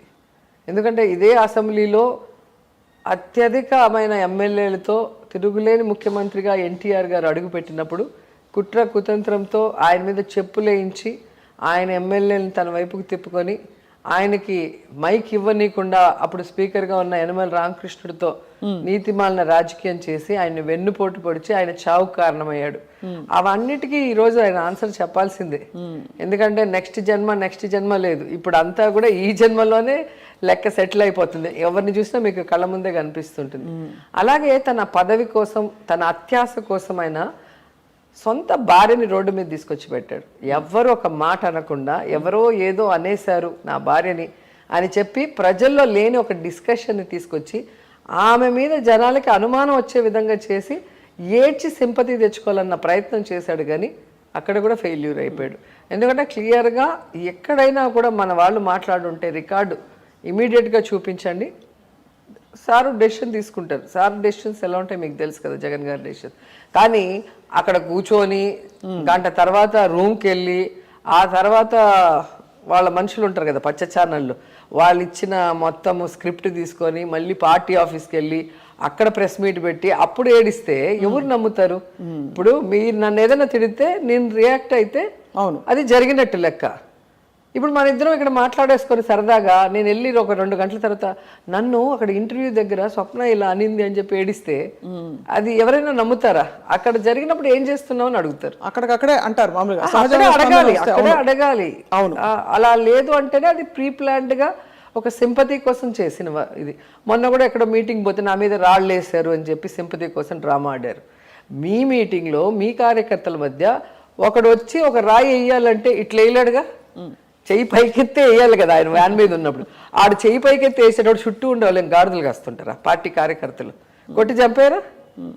చంపుతారు లేదా? చెయ్యి ఒకటి పైకి ఎత్తి రాయి వ్యాన్ మీదకి వేసినప్పుడు చుట్టూ కార్యకర్తలు అంతా కూడా ఎట్లుంటారు? ఆ పార్టీ కార్యకర్తలు ఏ పార్టీకైనా కూడా ఒక నాయకుడు వచ్చినప్పుడు అందరూ కూడా ఒక ఫుల్ ఎనర్జీతో ఉంటారు. అప్పుడు ఏదైనా ఒక చిన్నది జరిగినా అందరూ కూడా మాబుగా చేరి కొడతారు. అట్లా జరగలేదు అంటే అవన్నీ కూడా సింపతి కోసం ఆయన ఆడే డ్రామాలని ప్రజలకు అర్థమైపోయింది. సో అలా ప్రతి చోట కూడా ఆయన ఫెయిల్యూర్ అవుతూనే ఉన్నాడు. ఆయన చెప్పే మాటలకి చేసే చేతలకి ఏది కూడా సంబంధం లేకుండా. ఇప్పుడు కర్మ సిద్ధాంతం అన్నారు, మళ్ళీ అసెంబ్లీలోకి అడుగు పెట్టనివ్వలేదు టైంలో, మీకు విపరీతమైన అవమానం జరిగింది. సో ఏమంటారు, కర్మ సిద్ధాంతం? అవును, నేను ఆ రోజు కరెక్ట్గా ఒక 1 అవర్ ముందే ఎయిర్పోర్ట్కి వెళ్ళి అర్జెంట్ పని ఉండి హైదరాబాద్కి వెళ్ళా. నేను ఇట్లా ఫ్లైట్ దిగాను, ఫోన్లు ట్రింగ్ ట్రింగ్ ట్రింగ్ అంటే ఏమంటే మేడం కర్మ సిద్ధాంతం ఫలించింది మేడం, ఏ అసెంబ్లీకి అయితే మిమ్మల్ని రానియకుండా చేశాడో ఆ అసెంబ్లీకి ఆయన ఇంకా రానని చెప్పి ఆయనే వెళ్ళిపోయేలాగా చేశారు కదా మేడం అన్నారు. నాకు అర్థం కాలేదు, నేనేం చేశాను నాకు తెలియదు అంటే లేదు ఇట్లా జరిగిందని. అంటే ఆయనకంతా ఆయనే వెళ్ళిపోయే పరిస్థితి భగవంతుడు క్రియేట్ చేశాడు. సో ఎంతమందిని రానియకుండా చేయాలన్న ప్రయత్నం అయింది. ప్రాణాలు నాతో పెట్టుకుంటే ప్రాణాలు లేకుండా పోతాయి అని మాట్లాడిన మాటలు రాజశేఖర రెడ్డి గారు చనిపోయే ముందు మనం అసెంబ్లీలో విన్నాం. ఆ తర్వాత నన్ను ఎలా మాట్లాడారు విన్నాం. జగన్ గారిని అయితే ఇంకా అసలు చెప్పనవసరం లేదులే. అంత బలమైన ఒక నాయకుడిని ఎన్నంటే ఆయన మాట్లాడితే జగన్ గారు కాబట్టి సహించరు. అదే ఇంకో నాయకుడు అయితే వీళ్ళకి తాట తీసేసి ఉంటాడు. జగన్ సార్కి ఏంటంటే మనం వచ్చింది వాళ్ళని విమర్శించడానికో వాళ్ళని పనిష్ చేయడానికో కాదు కదా. మనం వచ్చింది ప్రజల కోసం వచ్చాం. మన టైం వేస్ట్ చేయొద్దండి, మన ఫోకస్ ఇటు పెట్టండి అని చెప్తారు. దానివల్ల మేము కూడా చేతులు కట్టేసుకొని కూర్చోవాల్సి వస్తుంది. ఏమి లేకపోతే ఏం చేస్తారేంటంటే చేసేది చేస్తాం. వాళ్ళు మాట్లాడితే మేము కూడా మాట్లాడతాం. వాళ్ళు దాడి చేస్తే మన వాళ్ళు దాడి చేస్తారు. ఇప్పుడు మేము అందరినీ కూల్ చేసే పనిలో ఉంటాం కదా. వద్దు వద్దు ఇది మన పార్టీ సిద్ధాంతం కాదు. పైన నాయకుడు ఎలా ఉంటాడో కార్యకర్త అలాగే ఉంటారు. బిహేవియర్ కానీ వాళ్ళ మాట తీరు కానీ వాళ్ళు చేసేది. సో ఆయన ఎలా ఉంటారో అలాగే అందరూ ఉండాలి. సో మరి ఇప్పుడు మీరు ఇంత ధీమాగా ఉన్నారు రోజా గారు, రాబోయే ఎలక్షన్స్లో ఏమిటి ఎలా ఉంటాయి పొలిటికల్ ఈక్వేషన్స్ మీ దృష్టిలో? ఈసారి ఖచ్చితంగా ఫస్ట్ ఎలక్షన్ లాస్ట్ ఎలక్షన్ రకరకాల యుద్ధంలాగే ఉంటుందండి. ఎందుకంటే మొత్తం ప్రతిపక్షాలు దొంగలు దోపిడీదారులంతా ఒకటవుతారు జగన్ గారిని కొట్టాలని. కానీ ఎవరెన్ని చేసినా కూడా ప్రజల మనసులో వైఎస్ఆర్ కుటుంబం ఒక ఏంటి గుడి కట్టుకొని అలా కూర్చొని ఉన్నారు. రాజశేఖర రెడ్డి గారు రాజకీయాల్లో ముఖ్యమంత్రి అయిన తర్వాత ఇలా కూడా చేయొచ్చా ప్రజల కోసం అని అనేక చారిత్రాత్మకమైన నిర్ణయాలు తీసుకొని వాళ్ళ జీవితాల్లో వెలుగు నింపారు. సో ఫ్రీ కరెంట్ రైతులకు కానీ, ఫీజు రియంబర్స్మెంట్ పేద విద్యార్థులకు కానీ, పేదవాళ్ళకి ఆరోగ్యం కోసం ఆరోగ్యశ్రీ, ఇలాంటివన్నీ అసలు మైండ్లో కూడా ఎవరికి తట్టవు. అసలు అంత గొప్ప ఆలోచనలతో వాళ్ళు వచ్చారు. ఈరోజు అవన్నీ కూడా మిగతా రాష్ట్రాల వాళ్ళు ఇంప్లిమెంట్ చేస్తున్నారంటేనే వాళ్ళ విజన్ ఏంటో మనం అర్థం చేసుకోవాలి. రాజశేఖర రెడ్డి గారిని మించిపోయారు జగన్ సార్. ఆయన ఇంకా అసలు 32 లక్షలకి పైగా ఇళ్ల పట్టాలు ఇచ్చేసి ప్రతి ఒక్కరికి వాళ్ళ కోరిక సొంత ఇంట్లో ఉండాలన్న కళ వాళ్ళకి, ఆ కళను నెరవేరుస్తున్నారు. అలాగే పిల్లలు అందరూ కూడా చదువుకోవాలి. ఎందుకంటే చదువు ఒక్కటే దొంగలించలేరు. ఆ చదువు ఉంటే వాడి కాళ్ళ మీద నిలబడటమే కాకుండా పూర్తి కుటుంబం ఆర్థికంగా ఎదిగే అవకాశం ఉంటుందని అందరినీ చదివించడానికి అన్ని రకాలుగా ఇంగ్లీష్ మీడియం నుంచి వాళ్ళకి ఇప్పుడు ట్యాబ్లు కూడా ఇస్తున్నారు చూడండి. అవునవును, డిక్షనరీలు. మనం ఎప్పుడు డిగ్రీలో కానీ డిక్షనరీ చూడాల. ఇప్పుడు స్కూల్ పిల్లలకే ఒక గౌరవమైన స్కూల్ యూనిఫాము. పేదవాళ్ళు చక్కగా తిని హెల్తీగా ఉంటేనే కదా. లేకపోతే ఎప్పుడు చూసినా మోషన్స్ అనో ఫీవర్ అనో కోల్డ్ అనో స్కూల్ ఎగ్గొడితే వాడికి ఏం మార్కులు వస్తాయి? సో పౌష్టికమైన ఆహారం, జగనన్న గోరు ముద్ద. ఒక తల్లి మనసుతో ఆలోచించి ప్రతిదీ కూడా ఆయనే చేయటం అనేది మనం చూస్తున్నాం. సో ఇట్లా చెప్పుకుంటూ పోతే జగన్ గారు తీసుకొచ్చినవి ఈరోజు సచివాలయం అనేది అల్టిమేట్. ఏదైతే గాంధీ గారు కోరుకున్నారో పరిపాలన ప్రజల దగ్గరికి రావాలి, ప్రజల దగ్గరికి వచ్చినప్పుడే వారి సమస్యలు మనకు తెలుస్తాయి, వారికి ఇమీడియట్గా మనం వాళ్ళకి సొల్యూషన్ ఇవ్వచ్చు అన్న ఆలోచన చేశారో దాన్ని ఆచరణలో పెట్టింది ఒక్క జగన్మోహన్ రెడ్డి గారు. ఈరోజు మోడీ గారు దేశమంతా కూడా సచివాలయ వ్యవస్థ తీసుకురావాలి అంటున్నారు అంటే జగన్ గారి విజన్ ఎంత గొప్పదో మనం ఆలోచించాలి. మన కోవిడ్ సమయంలో ఈ సచివాలయ వ్యవస్థ, వాలంటరీ వ్యవస్థ వల్ల ఇమీడియట్గా ఎక్కడ ఎవరు దగ్గారు, ఎక్కడ ఎవరు తుమ్మారో పట్టేసి వాళ్ళకి టెస్టులు చేసేసి ఇమీడియట్గా వాళ్ళ కోవిడ్ సెంటర్లో పెట్టేసి వాళ్ళకి ట్రీట్మెంట్ ఇచ్చి అసలు ఎలా అంటే ఇమీడియట్.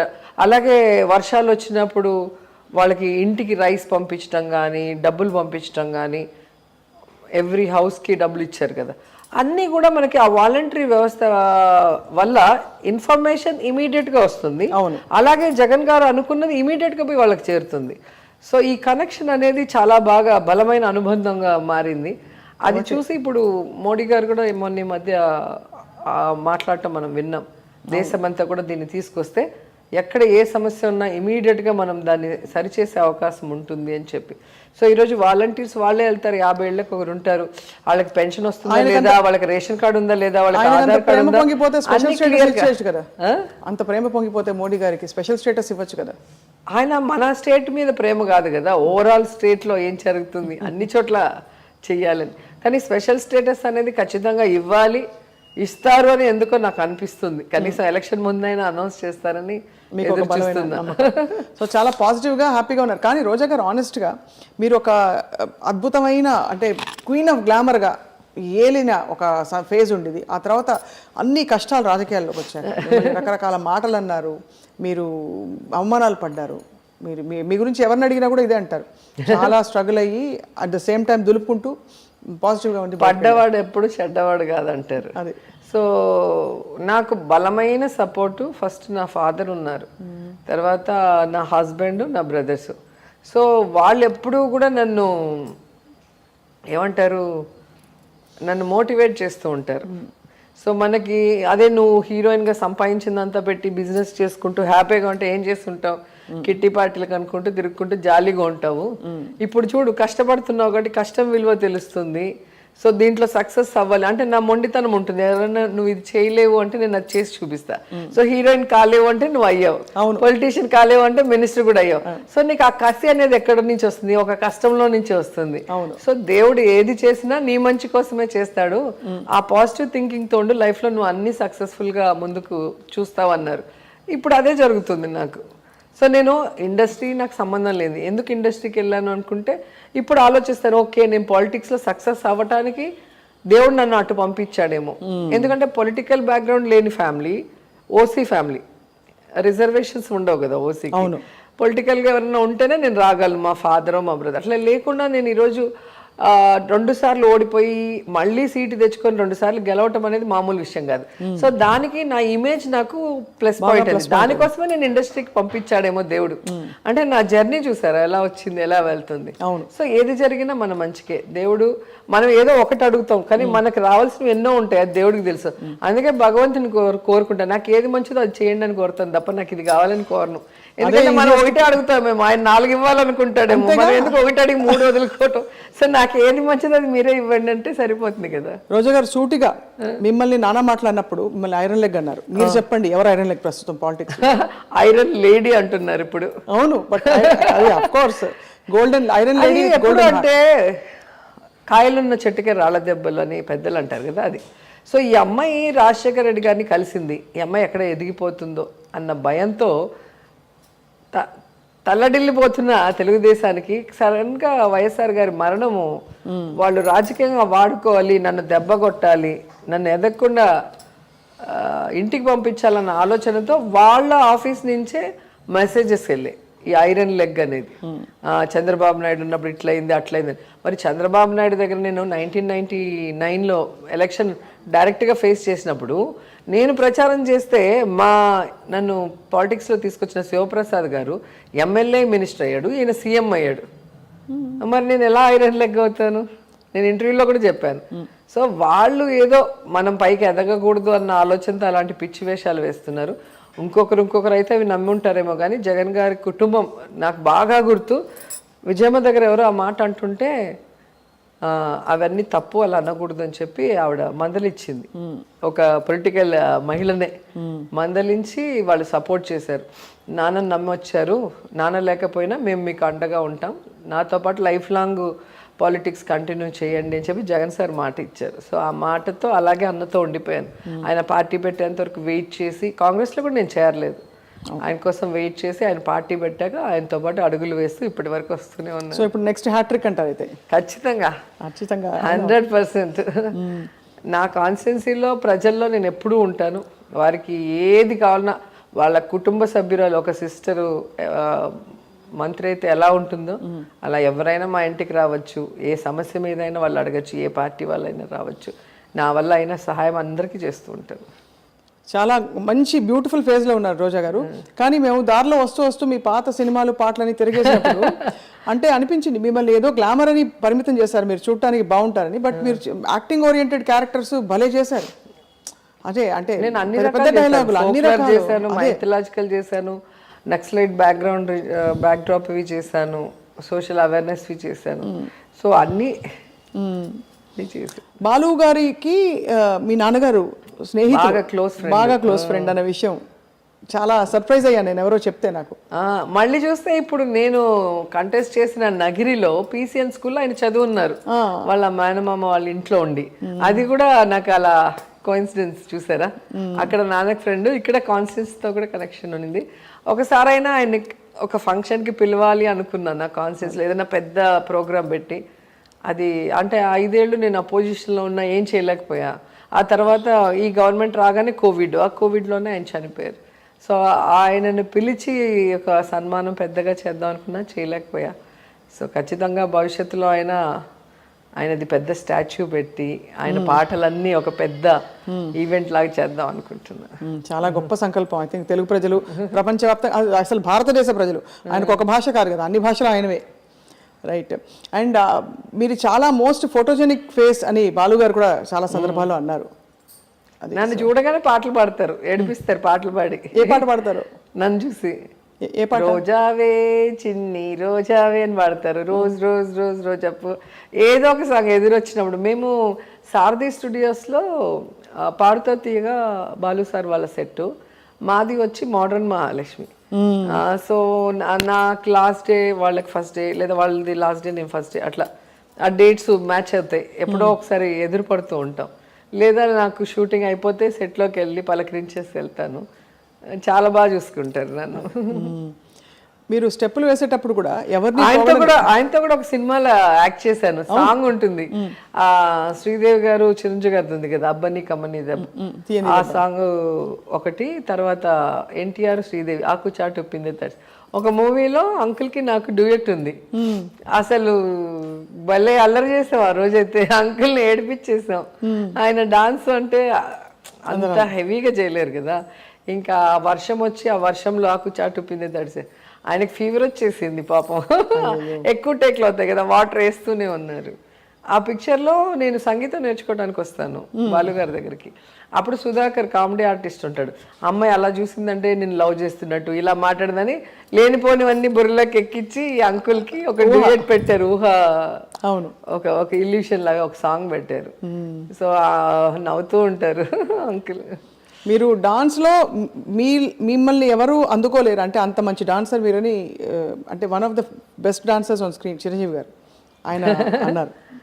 సో మీరు చాలా బాగా, మీకు ఇష్టం కదా డాన్స్? చిన్నప్పటి డాన్స్ రాదు, డాన్స్ అంటే ఇష్టం. డాన్స్ రాదని తిట్లు తిన్నాను సుందర మాస్టర్ గారి దగ్గర. నాతో చేసిన హీరోయిన్ లో మంచి డాన్సర్ అని చెప్పి ప్రభుదేవ గారి దగ్గర పొగిడించుకున్నా. అంటే ఆయన పొగిడే విధంగా డాన్స్ చేశా. సో ఒకే ఫ్యామిలీలో రెండు ఇది. అంటే నాకు first movie, second, third movie అప్పుడు డాన్సే రాదు. అసలు ఎట్లా నవ్వాలి, ఎలా మూమెంట్ చేయాలి కూడా తెలియదు. ఎప్పుడు తిడతా ఉండేవాళ్ళు సుందర మాస్టర్, ఎవరి అమ్మాయి ఎక్కడి నుంచి తెచ్చారు, డాన్స్ రాదు పాట రాదు అంటే. ఆయన అంతా శ్రీదేవి గారు, జయప్రద గారు వాళ్ళతో చేసి సడన్ గా నాకు ఏమీ రాకుండా నన్ను తీసుకొచ్చి డాన్స్ అనగానే సర్పయాగంలో బాగా తిట్లు తిన్నాను. మళ్ళీ ప్రభుదేవ గారితో చేసినప్పుడు తను ఒక ఇంటర్వ్యూలో ఇచ్చారు, నాతో చేసిన హీరోయిన్లో శిల్పా శెట్టి గారు, రోజా గారు బాగా డాన్స్ చేస్తారని ఇచ్చిన్నారు. అప్పుడు హ్యాపీగా ఫీల్ అయ్యా. ఎందుకంటే నేను పెద్ద డాన్సర్ నేను కాదు, మాస్టర్ చెప్పింది చెప్పినట్టు చేస్తాను. శోభన్ బాబు చేసే డి షోస్ లాంటి డాన్సులు మన వల్ల అసలు ఒక మూమెంట్ కాదు. అవి చూస్తా అంటే అసలు భయం వేస్తుంది. మొత్తం జిమ్నాస్టిక్స్ ఆ టైంలో అంతా మంచిగా గ్రేస్ఫుల్ గా ఎక్స్ప్రెషన్స్ తో మూమెంట్స్ అవి చేయగలం. శోభన్ బాబు గారితో మీ జర్నీ గుర్తుందా సర్పయాగం టైంలో? నాకు ఫాదర్ లాగా ఫీల్ అయిన వాళ్ళల్లో ఆయన ఒకరు. రెండవ సినిమాలో చాలా అభిమానంగా చూసుకున్నారు. అండ్ నేను అప్పుడు 17 years, నాకు అంతే, చాలా చిన్నదాన్ని. ఇంకా నా భాష చిత్తూరు భాష, కొన్ని పదాలు వాళ్ళకి కొత్తగా ఉంటాయి, అవి అడిగి అడిగి నాతో పలకించుకునేవాళ్ళు. అలాగా నన్ను బాగా చూసుకున్నారు. ఆయన చనిపోయినప్పుడు మాత్రమే నేను చాలా ఏడ్చాను. అసలు ఢిల్లీలో ఉన్నాను అప్పుడు, మా డాడీ నేను పరిగెత్తుకుంటూ వచ్చాం. అసలు ఆయన చనిపోయారు అనగానే ఇంకా తట్టుకోలేక చాలా ఏడ్చాను ఆ రోజు. చాలా బాధేసింది. అంటే ఎవ్వరికీ హాని చేయరు, అందరితో మంచిగా నవ్వుతూ ఉంటారు. ప్లస్ మనీ ఎలా సేవ్ చేసుకోవాలి, ఫ్యూచర్కి మనీ ఎంత అవసరం అనేది చాలా బాగా చెప్పేవాళ్ళు. ఎవరిని హట్ చేయరు, అసలు హట్ చేయటం అనేది ఆయనకు తెలియదు. నాకు ఏదన్నా పెడితే ఇది వంటదండి అంటాను, అంటే నాకు సూట్ అవ్వదు అని. ఏదైనా తింటే వంట పట్టదు, వంటదండి అంట. అలాగే నాకు నవ్వాలండి అంటాను, తింటే అలర్జీ వస్తే గోక్కోవాలి కదా, అయ్యో అది తింటే నాకు నవ్వాలండి అన్న. నవ్వలేంటి అట్లా కొన్ని పదాలు, చిత్తూరు పదాలు నేను మాట్లాడుతుంటే ఆయనకి విచిత్రంగా ఉండేది. అడిగడిగి మరీ చెప్పించుకునేవాళ్ళు. ఫుల్ జర్నీ మీది. రోజా గారికి హెయిర్ స్టైల్స్ అంటే చాలా ఇష్టం అంటారు. చాలా. ఏంటి స్పెషల్ అంటే? మీరు అట్లే లేదు, చిన్నప్పుడు నాన్నగారు డాక్యుమెంటరీ మూవీస్ డైరెక్ట్ చేసేవాళ్ళు. సో ఆయన షూటింగ్ లేనప్పుడు ఇంటికి వచ్చినప్పుడు నాకు హెయిర్ స్టైల్స్ చేసి మేకప్ వేసి, నేను చిన్నదాన్ని స్కూల్కి వెళ్ళేది, నాకు మంచి మంచి డ్రెస్సెస్, పెయింటింగ్ డ్రెస్సెస్. ఆయన పెయింటింగ్ కూడా చాలా బాగా చేసేవాళ్ళు. సౌండ్ ఇంజనీర్గా ఉన్నారు సారథి స్టూడియోలో, వైఎన్ రెడ్డి. సో అవన్నీ వేసి తీసేవాళ్ళు. అట్లా నాకు ఆ ఇంట్రెస్ట్ వచ్చింది వాటి మీద. సో నేను హీరోయిన్గా ఉన్నప్పుడు నేను వేసిన హెయిర్ స్టైల్స్ ఎవరు వేసుంటారు అనుకుంటా. నేను మా బ్యాగ్లో అయితే ఓన్లీ వెరైటీ విగ్స్ ఉండేది. అప్పుడంతా విగ్సే కదా, అవును, ఫ్రంట్ మ్యాచ్ చేసి వెనక విగ్స్ వచ్చేది. ఇప్పుడైతే ఓన్లీ టాంగు, స్ట్రైటనర్, 2 మిషన్లు ఎత్తుకొని వచ్చేస్తున్నారు హెయిర్ డ్రెస్సర్లు. అప్పుడు అట్లా విగ్స్ ఎక్కువ. సో చాలా హెయిర్ స్టైల్స్ని డెకరేషన్స్తో కూడా చేసుకునేదాన్ని. సాంగ్స్ అంటే చాలా ఇంట్రెస్ట్గా ముందే డిజైన్ చేసుకునేదాన్ని. ఆ చిన్నప్పుడు వచ్చిన ఇంట్రెస్ట్. సో అలా ఇప్పుడు ఎలా కంటిన్యూ చేస్తారు రోజా గారు? ఐ జస్ట్ వండర్, ఇంత బిజీ లైఫ్లో మీరు ఎప్పుడు చూసినా కళకళలాడుతూ అలా ఉంటారు. మీకు జలుబు ఉంది ఫర్ ఎగ్జాంపుల్, ఎలాంటి మన జలుబు ఉంటే మామూలుగా అసలు లేచి పని చేసుకోబుద్ది అవ్వదు. కానీ మీరు చీర తీసి పెట్టుకోవాలి. మామూలుగా ఆఫీసులకు వెళ్ళే వాళ్ళకే ఇది, మీరు పబ్లిక్ లైఫ్లో ఉంటారు. మీరు ఎలా ప్లాన్ చాలా మంది అడుగుతారు, మీరు ఎలా కొంటారు, మీకు టైం ఎక్కడ ఉంటుంది, మీరు అవన్నీ ఎలా, రేపు ఏమి, ఎలా ఎల్లుండి అంటే. యాక్చువల్గా నాకు మదర్ లేరు, చనిపోయారు. అమ్మ ఉన్నప్పుడు అమ్మ చూసుకునేది. అమ్మ ఎప్పుడు చనిపోయారు రోజా గారు? అమ్మ పాప పుట్టాక 2003 అనుకుంటా, 3లో చనిపోయారు. చాలా మిస్ అమ్మ చనిపోయాక నాకు చాలా ఒక చెయ్యి పోయినట్టు అయిపోయింది. ఎందుకంటే తనే నా ఇన్కమ్ ట్యాక్స్ అంతా ఫైల్ చేసేది, అన్నీ తెప్పించుకొని, అలాగే నా బట్టలన్నీ వాష్ చేసి ఐరన్ చేసి పెట్టేది. సో నా పేపర్స్ ఏమైనా ఉంటే భద్రపరిచేది తను చేసేది. ఇప్పుడు అన్నీ నేనే చూసుకోవాలి. సెల్వా గారు బిజీగా ఉంటారు, చెన్నైలో ఉంటారు, నేను నగిరిలో ఉంటా, హైదరాబాద్, అక్కడక్కడ అన్ని కొన్ని ఉంటాయి. సో ఏది ఎక్కడ ఉంటుందో తెలియదు, ఒక కన్ఫ్యూజన్. అందుకని ఏం చేస్తాను, ఎప్పటికప్పుడు నా ఫ్రెండ్ సహాయం భార్గవి గారు ఉన్నారు, డిజైనర్. సో తను నాకు చాలా సపోర్ట్ చేస్తుంది. తను చాలా ఇష్టం నేనంటే, ఎందుకో మరి తెలీదు. కృష్ణవంశీ గారి సినిమాకి మొత్తం తను యాక్చువల్గా సినిమాలకు చేయదు, ఫ్యామిలీ మ్యారేజెస్కి చేస్తుంది. చాలా అంటే ఒక థీమ్ లాగా పెళ్లి కొడుకు పెళ్లి కూతురుతో సహా అలా ఫ్యామిలీస్ అందరూ కూడా ఆ కలర్ కాంబినేషన్లో చేయటం తను ఫేమస్. అలాగా కృష్ణవంశీ సినిమాల్లో మ్యారేజ్ సీక్వెన్సెస్ ఎక్కువ ఉంటాయి కదా. సో తనకి చేయాలన్న ఇంట్రెస్ట్తో ఆ మూవీలో చేసింది. తాప్సీకి మాకు అందరికీ కూడా అప్పుడు పరిచయం అయింది. కర్నూలు అమ్మాయి, హైదరాబాద్లో ఉంటుంది. సో తనకెందుకో బాగా బలమైన నమ్మకం నన్ను చూస్తే, నువ్వు పెద్ద పొలిటీషియన్ అవుతావు, నువ్వు అవ్వాలి, నిన్ను చూస్తే అందరూ గౌరవించే స్థాయికి నువ్వు వెళ్ళాలి అని చెప్పి నా డ్రెస్సింగ్ కోడ్ అంతా కూడా తనే మార్చేసింది. ఈ హైనెక్ కానీ, నా హెయిర్ స్టైల్ ఎట్లుండాలి, నేను ఎట్లుండాలి, సో తనే డిజైన్ చేస్తుంది. ఇప్పుడు తనకి రోజు పనే, ఎందుకంటే ఎవ్రీడే ఈవెంట్స్ ఉన్నాయి, ఎవ్రీడే నాకు పెద్ద పెద్ద ఫంక్షన్సే ఉంటాయి. ఎవ్రీడే పంపిస్తూనే ఉంటుంది, కుట్టి పంపిస్తూ ఉంటుంది. కటింగ్ చీరలు ఏం చేస్తారు?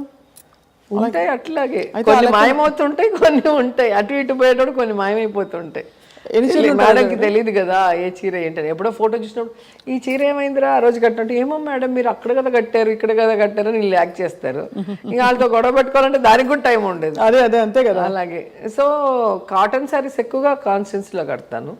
బయటకు వస్తే కొంచెము అంటే మీటింగ్స్ కానీ ఇంకో చోటకి పోయినప్పుడు కొంచెం మంచివి కాస్ట్లీగా అఫిషియల్ వేసుకుంటా.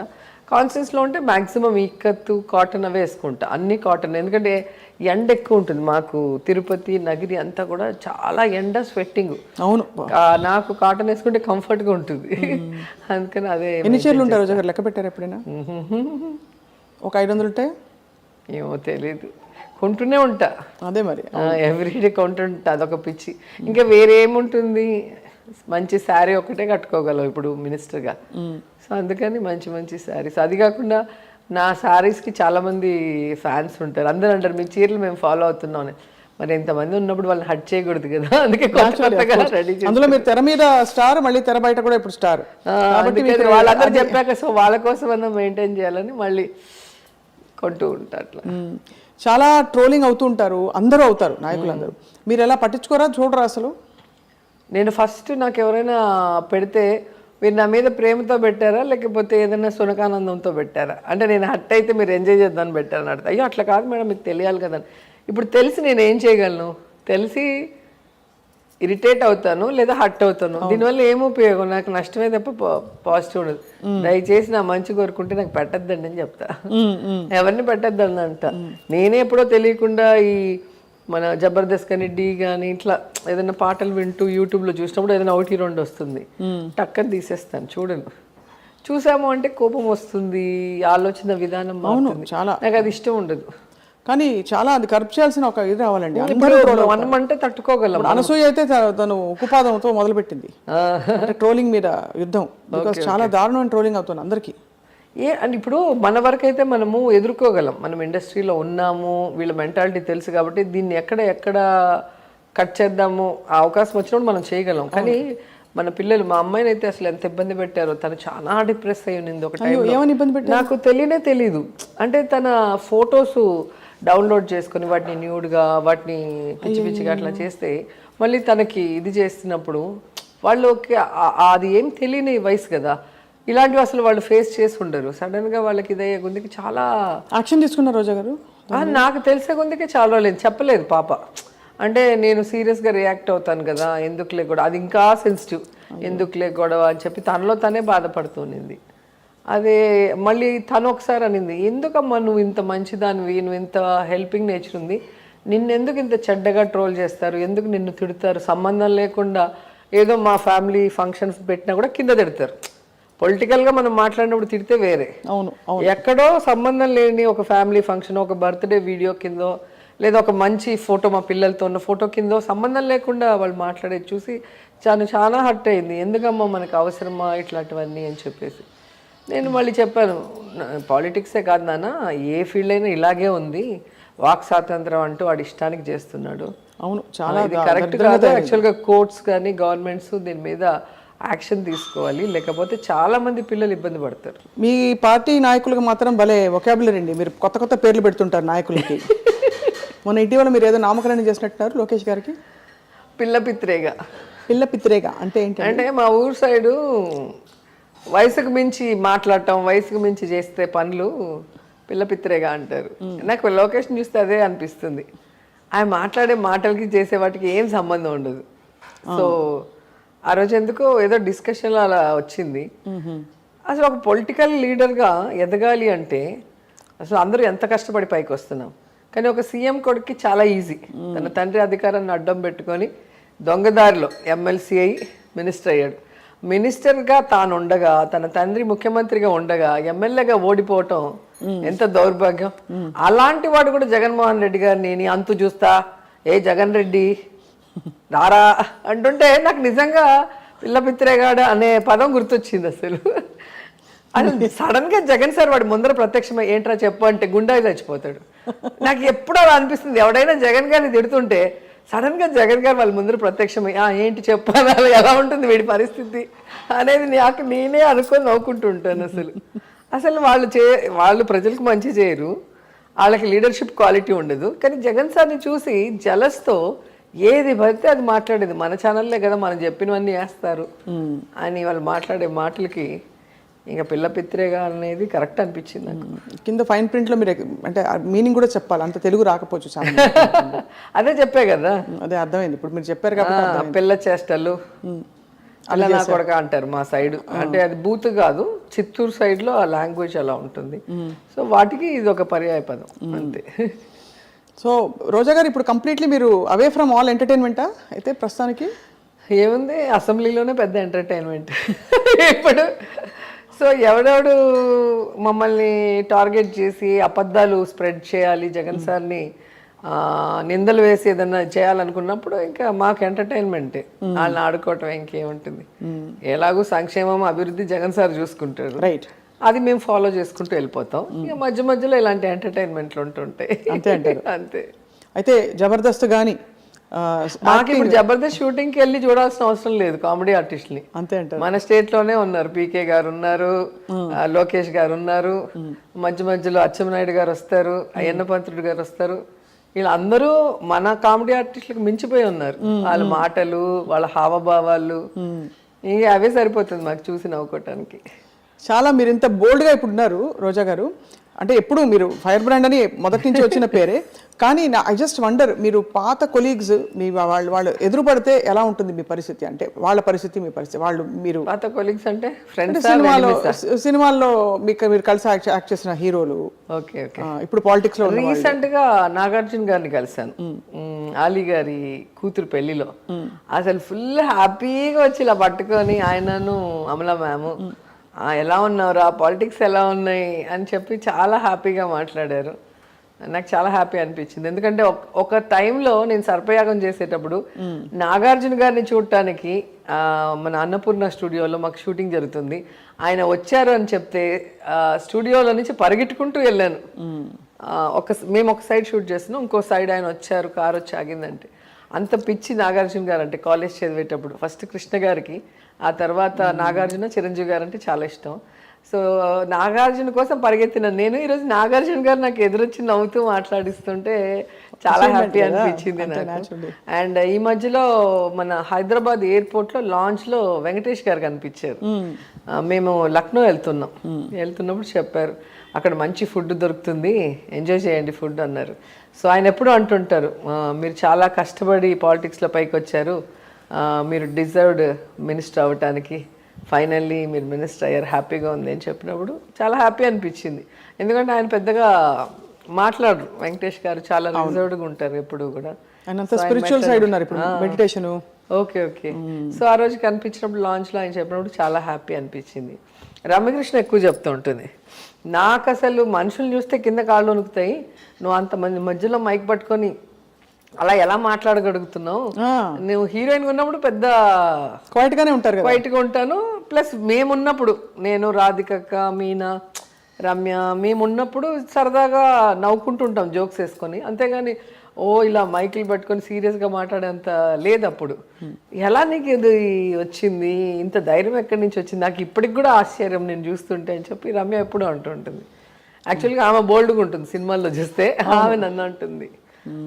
అట్లా ఒక్కొక్కరు నన్ను ఇండస్ట్రీలో చూసిన వాళ్ళకి ఆశ్చర్యంగా ఉంటుంది ఈ సైడ్ చూసి కదా. కృష్ణ గారితో మీరు ఆల్మోస్ట్ 6-7 సినిమాలు చేశారు కదా. అవును, ఎన్కౌంటర్ చేసా, సంభవం చేసా, వైభవం చేసా, వాళ్ళ బ్యానర్లోనే చాలా సినిమాలు చేసా, తెలుగు వీరల్ ఎవరో చేసా. అవును చాలా పెద్ద. ఆయనతో చేయటం అనేది అది ఒక హాలిడే లాగే, ఆడుతూ పాడుతూ ఎంజాయ్ చేస్తూ మంచి ఫుడ్ తింటూ ఆయన వేసే జోకులు వింటూ కష్టం లేకుండా షూటింగ్ చేయొచ్చు. రాధగారు అయితే అప్పుడు చిరంజీవి గారితో బిజీగా షూటింగ్స్ ఉన్నప్పుడు మన సమ్మర్ సీజన్లో కృష్ణ గారు ఎప్పుడు ఊటీలో ఉండిపోతారు. జరిగిన సినిమాలకి, జరుగుతున్న సినిమాలకి, జరగబోయే సినిమాలకి సాంగ్స్ లైన్గా ఒక నెల పెట్టేసుకుంటారు, అక్కడే ఉండిపోతారు ఎప్పుడు కూడా సార్. సో ఆమె అది హాలిడే లాగా తీసుకుంటుందంట. ఎందుకంటే ఆయనతో పెద్ద టెన్షన్ ఉండదు, రిస్ట్రిక్షన్స్ ఉండదు, ఈ డ్రెస్ వేసుకోవాలి, ఇలా చేయాలి, అలా ఉండాలి అనేది ఏమి ఉండదు.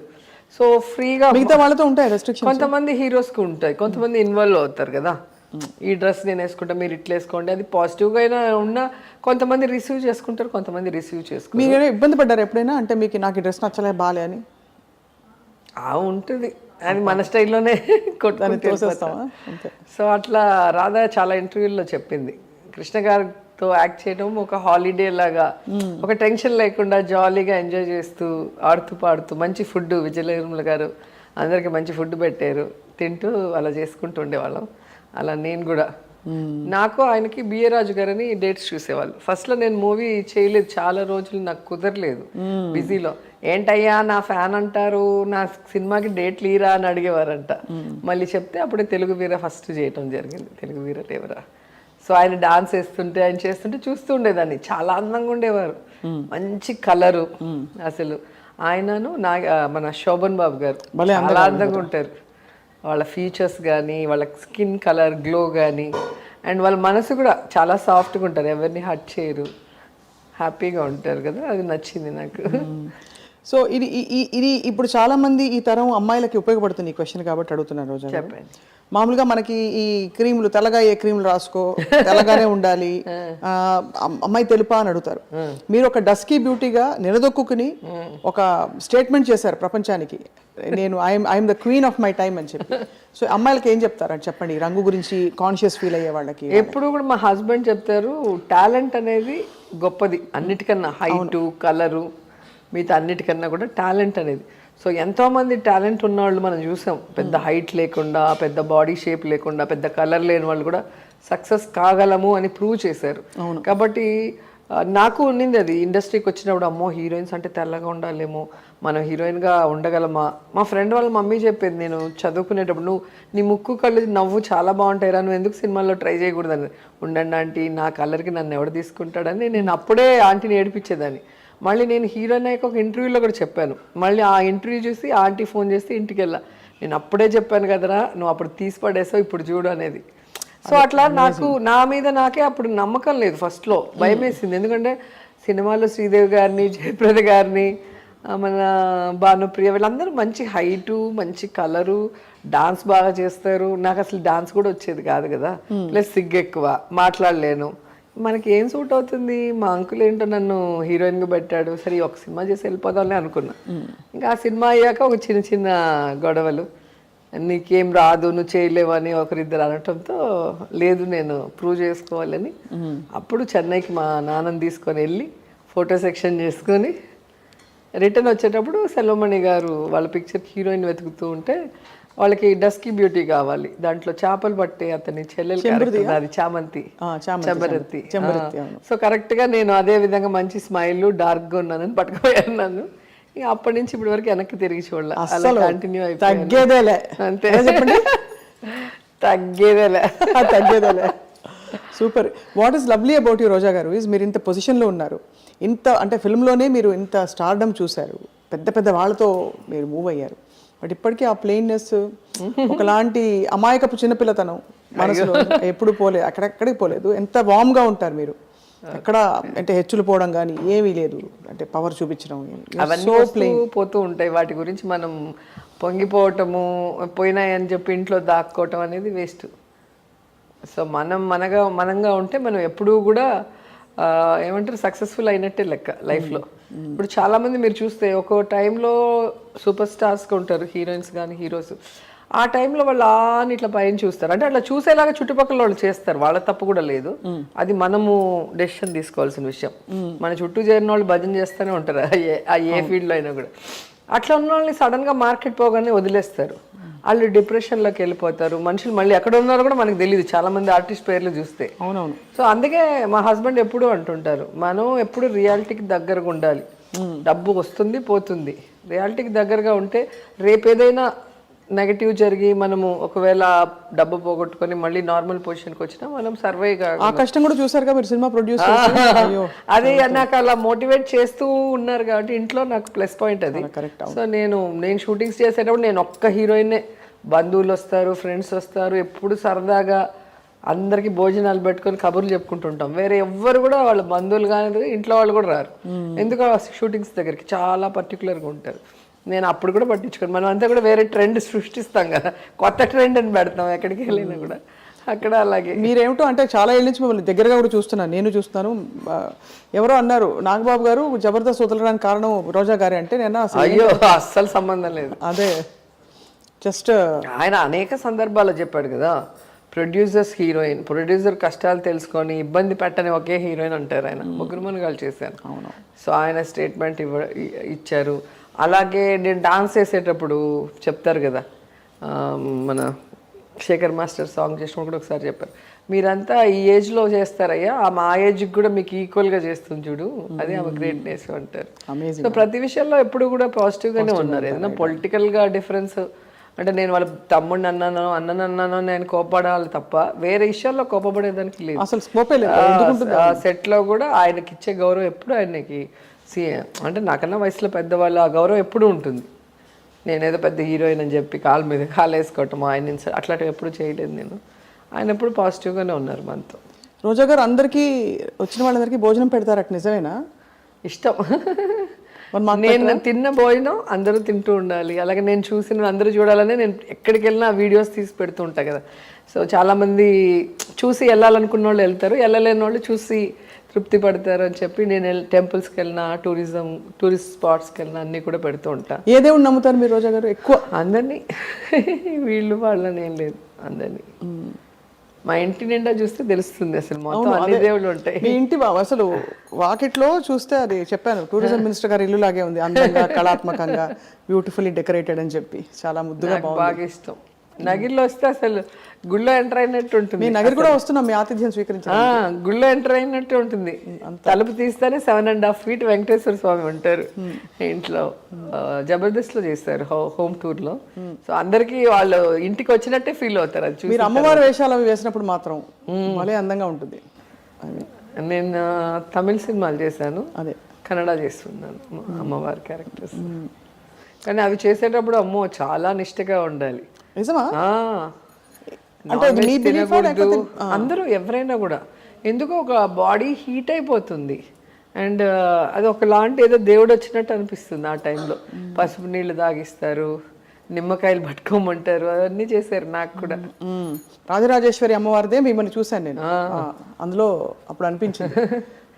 ఈ మధ్యలో మన ఈవెంట్లో మల్లెమల్ల ఈవెంట్లో చేశాను అమ్మవారి డాన్స్ ఒకటి, చాలా రోజుల తర్వాత. Beautiful journey. బాలకృష్ణ గారు ఎప్పుడు అనేవారు, మీ ముక్కు, మీ నవ్వు, మీ కళ్ళు, మీకు ఆ రాణి గెటప్ వేసినా దేవుడి గెటప్ వేసినా భలే సెట్ అవుతారండి, దేవుడు మీకు అలా ఇచ్చేసారు అంటుంటారు సార్. మిమ్మల్ని పిలవలేదు అన్స్టాపబుల్కి? ఇంకా ఎప్పుడో పిలిచారు, నేనే ఇంకా వెళ్ళలా. ఎందుకంటే ఇప్పుడు సినిమా వేరు, పాలిటిక్స్ వేరు. బాలకృష్ణ గారు కూడా అదే అంటారు, అమ్మ సినిమా వేరు, పాలిటిక్స్ వేరు, అది అది ఇది అదే అంటారు. పాప మొన్న బర్త్డేకి కూడా విష్ చేశారు. అసెంబ్లీలో ఎక్కడ కనిపించినా చాలా బాగా మాట్లాడతారు. వాళ్ళ ఫ్యామిలీ అందరూ, పురంధేశ్వరి గారు కానీ, హరికృష్ణ గారు కానీ అందరూ నాతో బాగుండేవాళ్ళు. ఇంకా పార్టీ మారాం కదా, నేనే కొంచెం మొహమాట పడుతూ ఉండేదాన్ని. మీకు వీలైతే చేద్దామమ్మా అన్నారు. నాకేంటంటే ఇప్పుడు మనం చేసామనుకో దాన్ని కూడా కాంట్రవర్సీ చేసి మళ్ళీ జగన్ సార్ దగ్గర ఏదైనా చెప్తే ఆయన ఏమైనా నెగిటివ్గా తీసుకుంటారేమో అని భయపడి నేను చేయలే అంతే. లేకపోతే ఏముంది, నాకేం ఇబ్బంది లేదు. అంటే ఇప్పుడు ఒక పొజిషన్ లో ఉన్నాం కదా మినిస్టర్గా ఉన్నప్పుడు, అంటే ఆ క్రమశిక్షణ మీలో ఉండడం కూడా గొప్ప విషయం. అంటే మీరు జస్ట్ వెళ్ళాలి ఏం టెంప్ట్ అవ్వకుండా మీరు, అంటే అఫ్ కోర్స్ వెళ్ళడం తప్పని కూడా నేను అనలేదు, జస్ట్ మీరు జగన్ సార్ ఎప్పుడు చెప్పరు వెళ్ళొద్దు వెళ్ళకూడదు అట్లా, ఎప్పుడు రిస్ట్రిక్షన్స్ ఇంతవరకు లేదు నాకు. నేను పార్టీలో ఆల్మోస్ట్ 12 years పైగా ఉన్నాను. ఎంతమంది ఎన్ని చెప్పినా కూడా ఏ రోజు కూడా జగన్ సార్ నన్ను ఎప్పుడు ఏమనలా.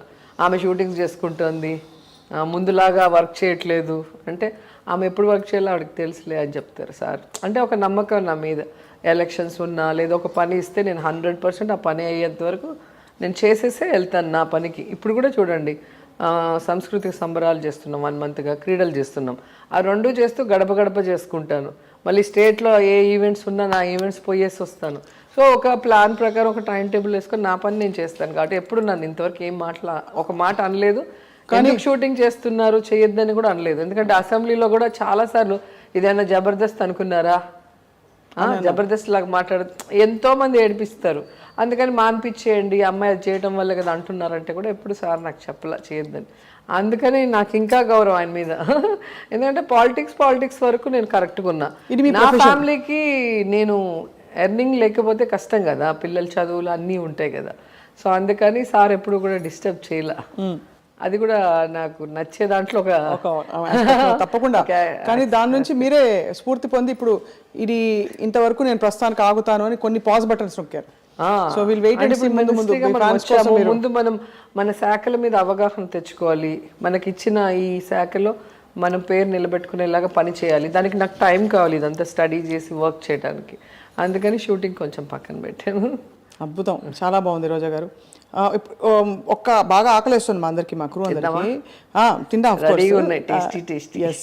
ఈ లోపల ఒక చిన్న 5 questions ర్యాపిడ్ ఫైర్, ఒకే వర్డ్ చెప్పాలి. నేను అడిగే క్వశ్చన్, నేను అడిగే ప్రశ్నకి నరేంద్ర మోదీ గారు సెల్ఫీయా ఫేమస్ అయింది కదా. ఇంతవరకు ఎవరు ధైర్యం చేసి ఉండరు అనుకుంటా. నాకు ఎట్లా వచ్చిందో ధైర్యం, ఆ రోజు స్టేజ్ మీద నాకు అవకాశం వచ్చింది. అల్లూరి సీతారామరాజు గారు స్టాచ్యూ ఓపెనింగ్ రోజు, మోడీజీ 1 selfie ప్లీజ్ అన్న అనగానే ఓకే అన్నారు. ఇలా తిరిగాను, జగన్ సార్ ఇలాగే చూస్తున్నాను నన్ను, రండి సార్ అని చెప్పి సార్ పిలిచి వాళ్ళిద్దరిని కలిపి ఒకే ఫ్రేమ్లో తీసుకున్నా. ఆ ఫోటో మెమరబుల్ పిక్స్లో ఆయన కూడా పోస్ట్ చేశారు నరేంద్ర మోడీ గారు. సో నరేంద్ర మోడీ గారు అనగానే ఆ ప్రీషియస్ సెల్ఫీ గుర్తొస్తుంది. అంటే ఒక ప్రైమ్ మినిస్టర్, ఒక సీఎం మినిస్టర్ ఒకే ఫ్రేమ్లో ఎక్కడ దొరకదు, ఆ అదృష్టం నాకు దొరికింది. సో ఆ టైంకి నాకు అది అనిపించడం. కేసీఆర్ గారు మంచి ఆరేటర్ అని చెప్పచ్చు, వాక్ చాతుర్యం. రైట్. చిరంజీవి గారు మంచి డాన్స్. చంద్రబాబు గారు మంచి చీటర్. నన్ను కూడా చీట్ చేశారుగా, చెల్లెలుగా 10 years కష్టపడితే నన్ను పొలిటికల్గా 0 చేశారు. అవును, చాలా కష్టమైన జీవితం అండి యాక్చువల్లీ.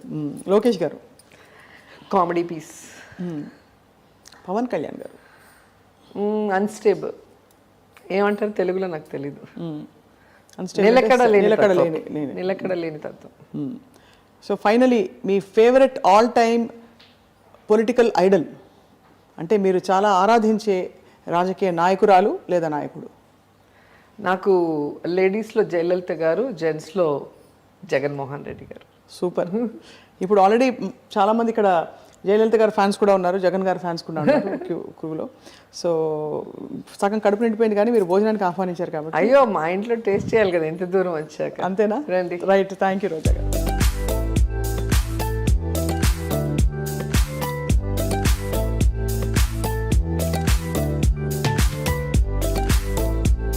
సో రోజా గారు, మీ ఆతిథ్యంతో ఇంకా ఫుల్గా తినేస్తున్నాయి. ఇంత మామూలుగా తినే తీరుకుండదు మాకు. బాగా తినాలి, ఎనర్జీగా ఉండాలి. కోవిడ్ తర్వాత నో డైట్స్. అవునా? మానేస్తారా? మంచిగా తినటం స్టార్ట్ చేసాం, ఎందుకంటే బలం ఉండాలి కదా. అబ్సల్యూట్లీ. రోగనిరోధక శక్తి. ఎన్ని పూట్లు మీరు మామూలుగా ఉంటాయి కదా, 2 పూట్లు తినాలి, 3 పూట్లు తినాలి, ఇలా 5 times తినాలి? నేను మార్నింగ్ ఓట్స్ తింటాను. ఓకే. రోజు ఓట్సే. చాలా రేర్ బయట వెళ్తేనే ఎక్కడైనా ఇడ్లీ దోశ, ఇంకా వేరే దారి లేదు అంటే. మధ్యాహ్నం మాత్రం సాలిడ్గా, మధ్యాహ్నం సాలిడ్గా తింటాను. And night idli or dosa, అది టిఫిన్. అది అలవాటు ఎప్పటి నుంచి. మీ బాస్ జగన్మోహన్ రెడ్డి గారు మాత్రం చాలా తక్కువ తింటారని విని. అమ్మో, సార్ లాగా తింటే మనం 0 సైజే. ఒక పుల్కా, కొన్ని బాయిల్డ్ వెజిటేబుల్స్, తర్వాత నాన్ వెజ్ వీక్లీ వన్స్ అనుకుంటా. నాకు తెలిసి సార్కి కీమా ఇష్టం అనుకుంటా, అది కూడా కొంచెం. చికెన్ తినరని. ఎందుకంటే మాకు ఎట్లా అంటే ఈ పాదయాత్రలో నగరిలో స్టే చేశారు ఒకరోజు నైట్. సో అలా మాకు తెలిసిందే ఆఫ్టర్నూన్ ఏం తింటారు, నైట్ ఏం తింటారు అనేసి. పాలు కూడా 1 లీటర్ పాలు, అల్లం వేసి, పచ్చి అల్లం మరగబెడితే 1 గ్లాస్ అవుతుంది, అది తాగుతారు. అది చాలా స్ట్రెంగ్త్ అసలు. అవునా? లీటర్ పాలు మరగబెట్టి 1 గ్లాస్ అయ్యాక తాగుతారు. ఈ చిట్కా తెలియదు. నేను చూసాను, ఇప్పుడు తెలుస్తుంది అందరికీ. సో ఇంత ట్రావెల్ చేస్తారు కదా మీరు, మరి మీరు ఎలా మరి పర్టికులర్గా మెయింటైన్ చేయగలుగుతారు అంటే టైమింగ్స్ అవి? అట్లేం లేదు, ఎక్కడ దొరికేది ఆ టైం బట్టి తినేయటం అంతే. మొదట్లో అపోజిషన్లో ఉన్నప్పుడు అయితే ఇంకా జగన్ సార్తో వెళ్ళేటప్పుడు 4 అట్లా అయిపోయేది, 3-4 కూడా అయిపోయేది, 5 కూడా అయిపోయేది లంచ్. ఇప్పుడు ఇంకా గవర్నమెంట్లో ఉన్నాం కదా, రిలాక్స్డ్. ఇది ఏదైనా ఉంటే సార్ తినేసి మాట్లాడుకుందాం అన్న ఇదికి వచ్చాం. ఆ టైంలో కొంచెం భోజనం చేసుకొని చేద్దామని. వయసు కూడా వస్తుంది కదా, స్థిమితం రావాలి. మీకు అంటే మీరు ఎప్పుడు ఎవర్ గ్రీనే, ఎప్పటికీ ఇలా చెప్పుకోవడం. Fire brand ever green. మనల్ని మనం. మీకు వంట వచ్చా రోజా గారు? బాగా. తినేవాళ్ళు ఉంటే చేస్తాం, అందరి తిని మీరు చెప్పాలి, నేను వండుతాను. పిల్లలు తింటారు మీరు? మా పాపకి ఇష్టం, కానీ ఎప్పుడైనా హాలిడే ఉన్నప్పుడు. ఇప్పుడు మన కోవిడ్ పుణ్యమా అని రైట్ ఇంట్లో డైలీ ఏదో ఒకటి వండి వాళ్ళకి తినిపించి, సో ఆ మదర్ రెస్పాన్సిబిలిటీ కూడా తీర్చుకున్నా వంట చేయటంలో. హాయిగా మీరు ఐ థింక్ మీకు కావాల్సిన డిజైన్ అంటారు కదా, అలా ఇప్పుడు వచ్చింది. మీకు కావాల్సిన మినిస్ట్రీ ఒకటి, ఇష్టమైన మినిస్ట్రీ కదా, మీకు ఇష్టం కదా టూరిజం. టూర్ కొడుతూనే ఉంటా ఫ్యామిలీతో, ఎప్పుడు చూసినా గుళ్ళో, లేదంటే లొకేషన్స్, లేదా ఫారెన్ ట్రిప్స్ రెగ్యులర్గా చేస్తుంటా. అలాగే స్పోర్ట్స్ ఆడుతుంటా, అలాగే బాగా తింటా. ఏమేమి స్పోర్ట్స్ ఆడతారు? నేను కబడ్డీ ఆడతాను, అంటే నేను ఛాంపియన్ కాదు, అన్నీ ఆడతాను. షటిల్ ఆడతా, క్రికెట్ ఆడతా, అన్నీ ఆడతా.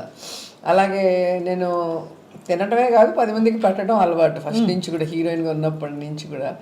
సో ఇప్పుడు మాది ఆతిథ్య ఫీల్డే కదా, టూరిజంలో ఆతిథ్యం కూడా ఒక పోర్షన్. సో అలా మంచి మంచి ఫుడ్తో వచ్చిన పర్యాటకుల్ని మరి అడక్క మానలేకపోతున్నాను. మన ఆంధ్ర వంటకాల కోసం టూరిజంలో ఏంటి ప్రణాళిక ఏమన్నా ఉందా? అంటే పర్టికులర్గా ఇక్కడ ఉండే రీజనల్ స్పెషాలిటీస్ని అందరికీ, ఇప్పుడు హైదరాబాద్ అంటే వెంటనే బిర్యానీ గుర్తొస్తుంది, అలా ఆంధ్ర అనగానే వంటకాల కోసం ఏమైనా ప్లాన్? మనకి ఉన్నాయి కదా, గుత్తి వంకాయ కూర, రాగి పచ్చడి, రాగి సంగటి, నాటుకోడి పులుసు, ఇట్లాంటివన్నీ గుర్తొచ్చేస్తూ ఉంటాయి. సో నిన్ననే మేము ఈ లంబసింగి వెళ్ళాం, అక్కడ కూడా ఆ లోకల్ ఫుడ్ని ప్రమోట్ చేద్దామని నేను డిస్కస్ చేసాం. ఏం తింటారు లోకల్ లంబసింగిలో? అక్కడ ఈ మిల్లెట్స్ ఇవన్నీ ఇప్పుడు వచ్చినాయి మనకి, వాళ్ళకి ఎప్పటి నుంచో తింటారంట. అలాగే అక్కడ మెయిన్ ఫుడ్ ఒకటి బ్యాంబూ, లేత బ్యాంబూని బాయిల్ చేసి దాన్ని ఏదో సూప్ లాగా ఏదో చేస్తారంట. నిన్ననే చెప్తూ ఉంటే చాలా వినడానికి ఇంట్రెస్టింగ్గా ఉంది. చాలా ఇష్టంగా తింటాం మేము ఇక్కడ. ఇలాంటివన్నీ మనం ట్రై చేద్దామని మా ఎమ్మెల్యే ఎంపీ వాళ్ళందరూ కూడా చెప్పడం జరిగింది. అంతా లేడీసే నిన్న మొత్తం. సో వచ్చిన పర్యాటకులకు కూడా ఒక కొత్త ఎక్స్పీరియన్స్ ఉంటుంది కదా. అవునవును, డెఫినెట్గా. అందుకని అవన్నీ రెడీ చేద్దాం అనుకున్నాం. మొత్తానికి మీ టూరిజం ప్లాన్ చూడడానికి మేము అందరం ఆత్రంగా ఉన్నాం, వెయిట్ చేస్తున్నాం. ఏమేమి అనుకుంటున్నారు? Youth advancement, tourism and culture అన్ని, అంటే ఆర్కియాలజీ కూడా ఎందుకు వస్తుంది? అదే మన పురావస్తు శాఖకి సంబంధించిన పురాతనమైన కట్టడాలు అన్ని కూడా ఇప్పుడు అన్నీ కూడా మంచిగా డెవలప్ చేస్తున్నాం. మనకి ఇక్కడే దగ్గరలో మొన్ననే ఈ మధ్య కార్తీక మాస వనభోజనాలు పెట్టాం కొండపల్లి ఫోర్ట్ అని. ఎంత అద్భుతంగా ఉందో అసలు. మా వాళ్ళందరినీ తీసుకెళ్ళా. అందరూ అసలు మన విజయవాడలో ఎంత పెద్ద కోట ఉంది మాకే తెలియదు, నీ వల్ల తెలిసింది అని. లేజర్ షో ఒకటి పెట్టాము, అసలు అద్భుతంగా ఉంటుంది. ఒకసారన్నా మీరు చూడాలి, ఎవ్రీడే ఉంటుంది, వెళ్ళి చూడాలి. వీటన్నిటికీ ఎలా మరి అడ్వర్టైజింగ్ కూడా చేస్తున్నారా? అంటే ఇప్పుడు స్టార్ట్ చేసాము అన్ని ఏవేవి ఫోర్ట్స్ మెయిన్ ఉన్నాయి, అలాగే టెంపుల్స్, అలాగే టూరిస్ట్ స్పాట్స్ అన్నిటి మీద ట్రైలర్స్ లాగా చిన్న చిన్న గ్లిమ్స్ లాగా తీసి ప్రమోట్ చేద్దామని చెప్పి ఒక డెసిషన్కి వచ్చాము. దాని మీద వర్కౌట్ కూడా చేస్తున్నాం. నేనే చేయాలని నా ఆశ. మీరే బెస్ట్ బ్రాండ్ అంబాసిడర్ ఫర్, అందుకని చేయాలని ఆశ. చెప్పాను, ఈ మధ్యలోనే చెప్పాను మన వాళ్ళకి. సరే వర్కౌట్ చేస్తున్నారు. చేస్తే నాకు కూడా హ్యాపీ. నేను మినిస్టర్గా ఉన్నప్పుడు నేను చేసినట్టు నాకు కూడా ఒక గుర్తింపు ఉంటుంది కదా. ప్లాన్ జబర్దస్త్గా ఉంది. ప్లాన్ జబర్దస్త్గా ఉందన్న. ఆంధ్రప్రదేశ్ అమ్మాయిని కదా, తెలుగు అమ్మాయిని, మన స్టేట్కి మనమే చేద్దాం, ఎవరినో ఎందుకులే అని నేను ఒక ప్రపోజల్ పెట్టా. ఓకే అన్నారు. సూపర్. మన పండగలు, మన కల్చర్ కూడా మీదకి మీ డిపార్ట్మెంటే కదా. కల్చర్ అదే ఈరోజు జగనన్న సంబరాలు కల్చరల్ యాక్టివిటీసే.